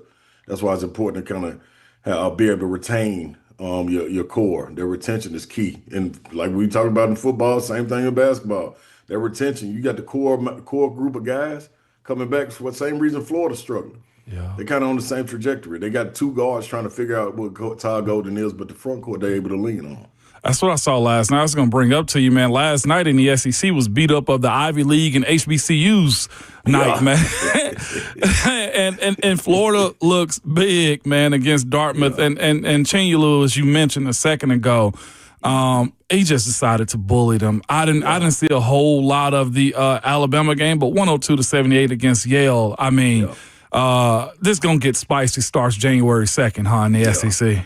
Yeah, man. People starting to settle in to who they are. You know what I mean? They understand exactly who Florida is. You know, Xavier Lee is starting to play a little better. And waiting on Boogie Flan to come along. But like we talked about with Tennessee, their force is inside. Chinyalu, you expect to see that more and more.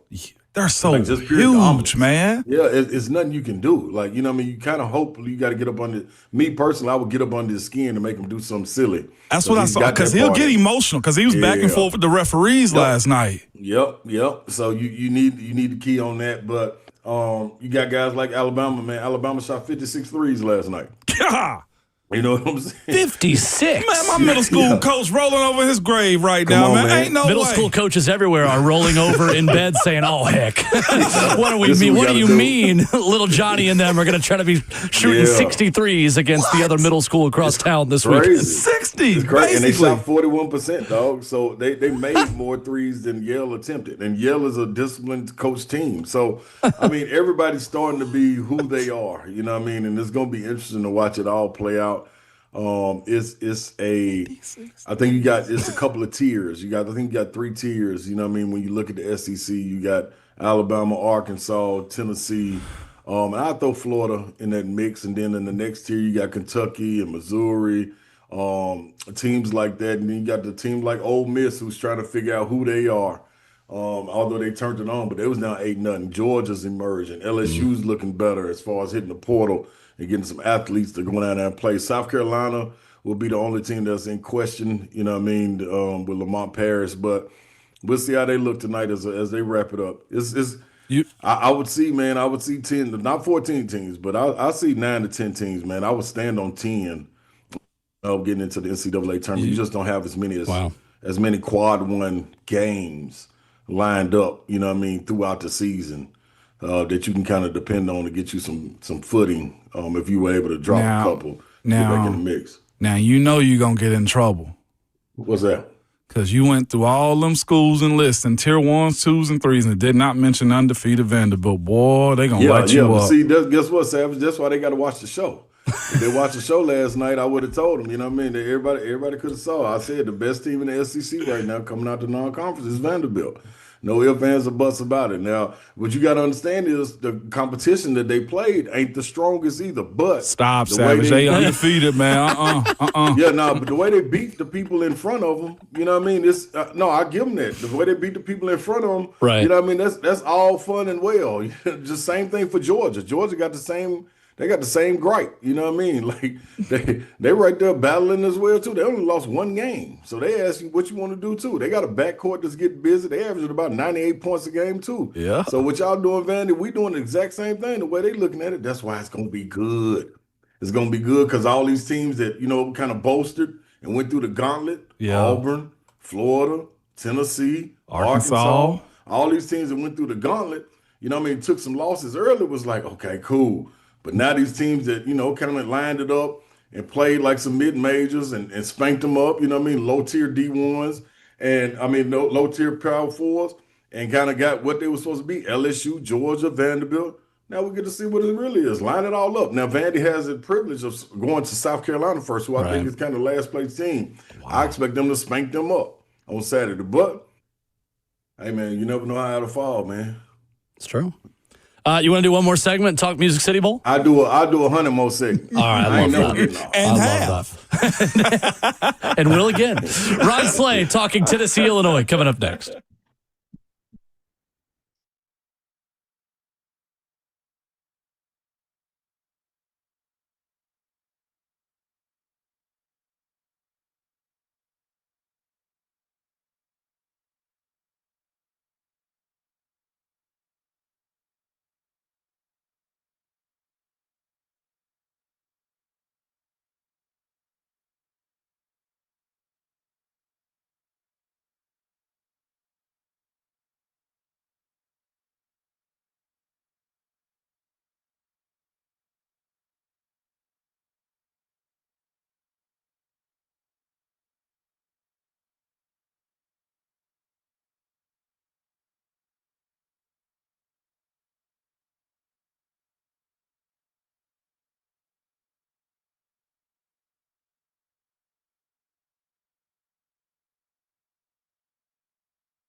Wrapping up the show on a Tuesday morning, Ramon and Will. Final segment of 2025 for Ramon Foster, who was on the call for Tennessee and Illinois this afternoon. Coverage beginning on the Zone at 2 p.m. with voice of the Vols, Mike Keith, Brent Hubbs, the entire crew. We got Ron Slay with us from the power of Zoom, as he is television's Ron Slay, always, and especially this week. Slay, we have asked Ramon a couple of times, who has the most to gain tonight in the Music City Bowl for Tennessee? Who are you watching for? What is the player? Who is the player that's got the most to prove tonight against the Illini? Most improved. I don't know if it'll be most improved, but I'll roll with. I want to see Staley and Mike Matthews and go berserk. I want to see them go crazy. I want them to leave the thoughts in our head of, oh, we just maybe need one more guy to come in, or maybe one more piece in the running back room, or something like that, to be like, well, this is one of them groups that arguably could be one of the best in the nation. You know what I mean? Like, I don't know who Ohio State got coming in next year and how Porter will be, but if you got these two, you know what I mean, you couple them with one more guy that can come in and get 700, 800 yards, you know what I mean, whether that's a Porter guy or the freshman that's coming in, man, I think you got something special, man. You know what I'm saying? So that's what I'm leaving. I want to be left with the thoughts that, man, if we get time to get the ball off, God, Josh Heupel, boy, he's going to have a field day scheming up some things to get these guys open and let them go. No doubt about it, man. Savage, in these type of situations too, does it matter the wins and losses, or are you like scouting this to see who's going to be the guy next year? Like, of course, Ethan Davis, the tight end, Ethan Utley, the young defensive tackle from here in Nashville too, that you also help, around the way. Like what are you looking for in these scenarios? Because a big hoopla, and Austin Price said this earlier, big hoopla will be made out of it if you lose it, but if you win, it's just like, okay. What are you looking at then? Yeah, it's kind of messed up, man, because it's almost like, you were supposed to win. But if you lose, it's like, what we going to look like next year? Exactly. So, we need to make another change. So many questions. It's always going to be some overreaction involved in it. But, yeah, I would love to see some guys step up, man, and kind of, be able to take on that leadership role, getting ready to go off into the spring. And I think you hit it on the head. They talk about, Rodney Gardner being able to, replenish his defensive line, and get it back to where it is. Maybe some of these guys are ready to step on up and take the reins and run with it. I think that's one of the biggest things, the leadership. I thought it was cool this year, but I think when you saw Big O walk away, Big Amari Thomas, it was kind of gap left.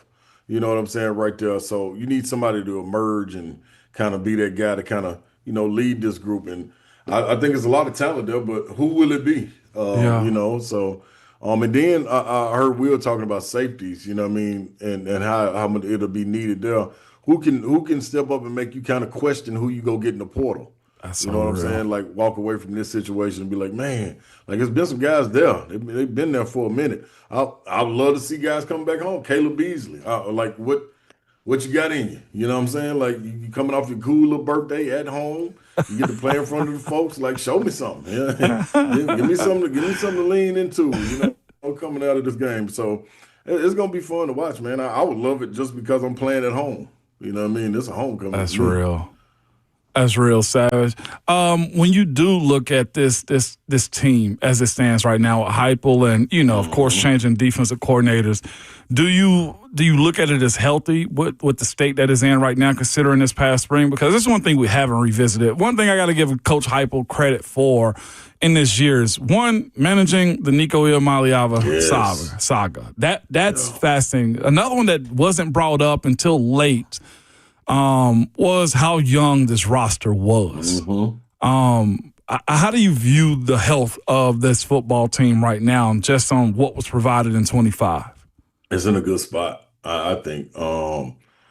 You have something that you're able to, when people keep talking, we always talk about culture, but I think he was really able to establish and stand on what the culture of this team and program is moving forward. You know what I mean? It's one of those buy-ins that you got to have in order to have success. It's easier to add pieces when you have something that's established that you know you're going to stand on, regardless if it's right or wrong or you make mistakes throughout it. But being able to kind of self-check and kind of, pull your own coattail or have somebody around you that's going to pull your coattail and you make the adjustments as you go. This was the first time we had to see them make adjustments like this on the fly and still kind of be hovering around being a decent program where you can still go to the games, even though, you lost some, but you were still able to say, man, we can get better. They didn't leave us in a rut to be like, oh, man, here we go again. We got to start building it back. You still feel like, oh, man, we still a piece or two away from being where we need to get back to a 10-win season. It's not. Must be that cricket phone. Right there that we lost him. No, we ain't. There he is. There he is. We're back. Ain't nothing but a hotel internet. Ain't nothing but a hotel. He was trying to blame it on cricket phone. That's crazy. He needs it, but just because he got a fly jersey on today, man, he always trying to do that. And he got a home game with Mike Keith, man. Come on, we know y'all in the same little booth that y'all used to be in and everything. I always try to do that, man. Yeah, that's on me. It's cool, but I think, it's one of two pieces away from being a 10-win team and getting back to where you want to be. And you're not one or two pieces away from being a 6-win team and your job being in question. And to me, I think you got enough established to be able to add to it to go on and get back to the 10 wins before you are 6. Before Willie, you got a question for him? I was going to ask him our topic we had in the 6. I'm all done. Savage. What up? NFL MVP, Drake May or Matthew Stafford? In 60 seconds or less. Yeah, what you think? Good God Almighty. That's tough, man. It is. I would have to go back and look at schedules. I think, man, the way New England pieced the things together, and you know how Vrabel is. He brought a guy in that kind of catered to what Drake May could do. He understood what he was, and the schedule that they played, it was supposed to be that of a last place schedule. And it was. And it was. Would they have one winning team that they played? I think. Maybe one now. 2. You know what I mean? But I think the Rams, dog, with the injuries and everything that they faced, to be able to get Matthew Stafford to depend on what they were, like, man, if you told me, man, I'm gonna give you one of these quarterbacks to pick, give me Stafford. Okay. I like it. Give me Stafford. Ron Slade 3 to 6. I love what Drake May doing, boy. I know. Golly. It's kind of wild to say, but yeah. You okay with them aging him into an MVP? Lifetime Achievement Award? No, because if that's the case, we've been doing that with Justin Herbert the last 4 years. We did it with Josh Allen last year over Lamar Jackson. Allen the same way. I'm cool. I'm cool on it. He earned it. Okay. He earned it. Ron Slade 3 to 6 on 3HL and your television sets, ESPN SEC Network. Appreciate you as always. Happy New Year, Slade. We will see you and talk to you very soon. No doubt, man. Appreciate y'all, man. Love y'all, bro. Hey, Savage, gonna have a good time, dog. I'm gonna try to, man. I'm gonna try to. We're at home this time. Mike Keith don't live in Nashville no more. So hey, welcome to the city, Mike. You can get wild here. You can do a little paper airplane out the window then. There you go. Cool. They can't arrest me up in Nissan. Be safe, Savage. No doubt. Love you, dog. All right, Ron Slade with us here this morning. Ramon, for the final time in 2025. No doubt, you man. have the floor to get us out of here. Hey, y'all be safe. Get an Uber, get a Lyft, get a ride somewhere. Beat your feet if you have to. Walk home. Do not drink and drive this holiday season, man. Y'all know what I say. See y'all next year, man. But ELE, everybody love everybody, man. And call your people. Speak to your people. Just never know, man, what people are going through. Buy somebody a random drink and also Uber home again. But at all times, remember, your Twitter fingers and your mic is always hot.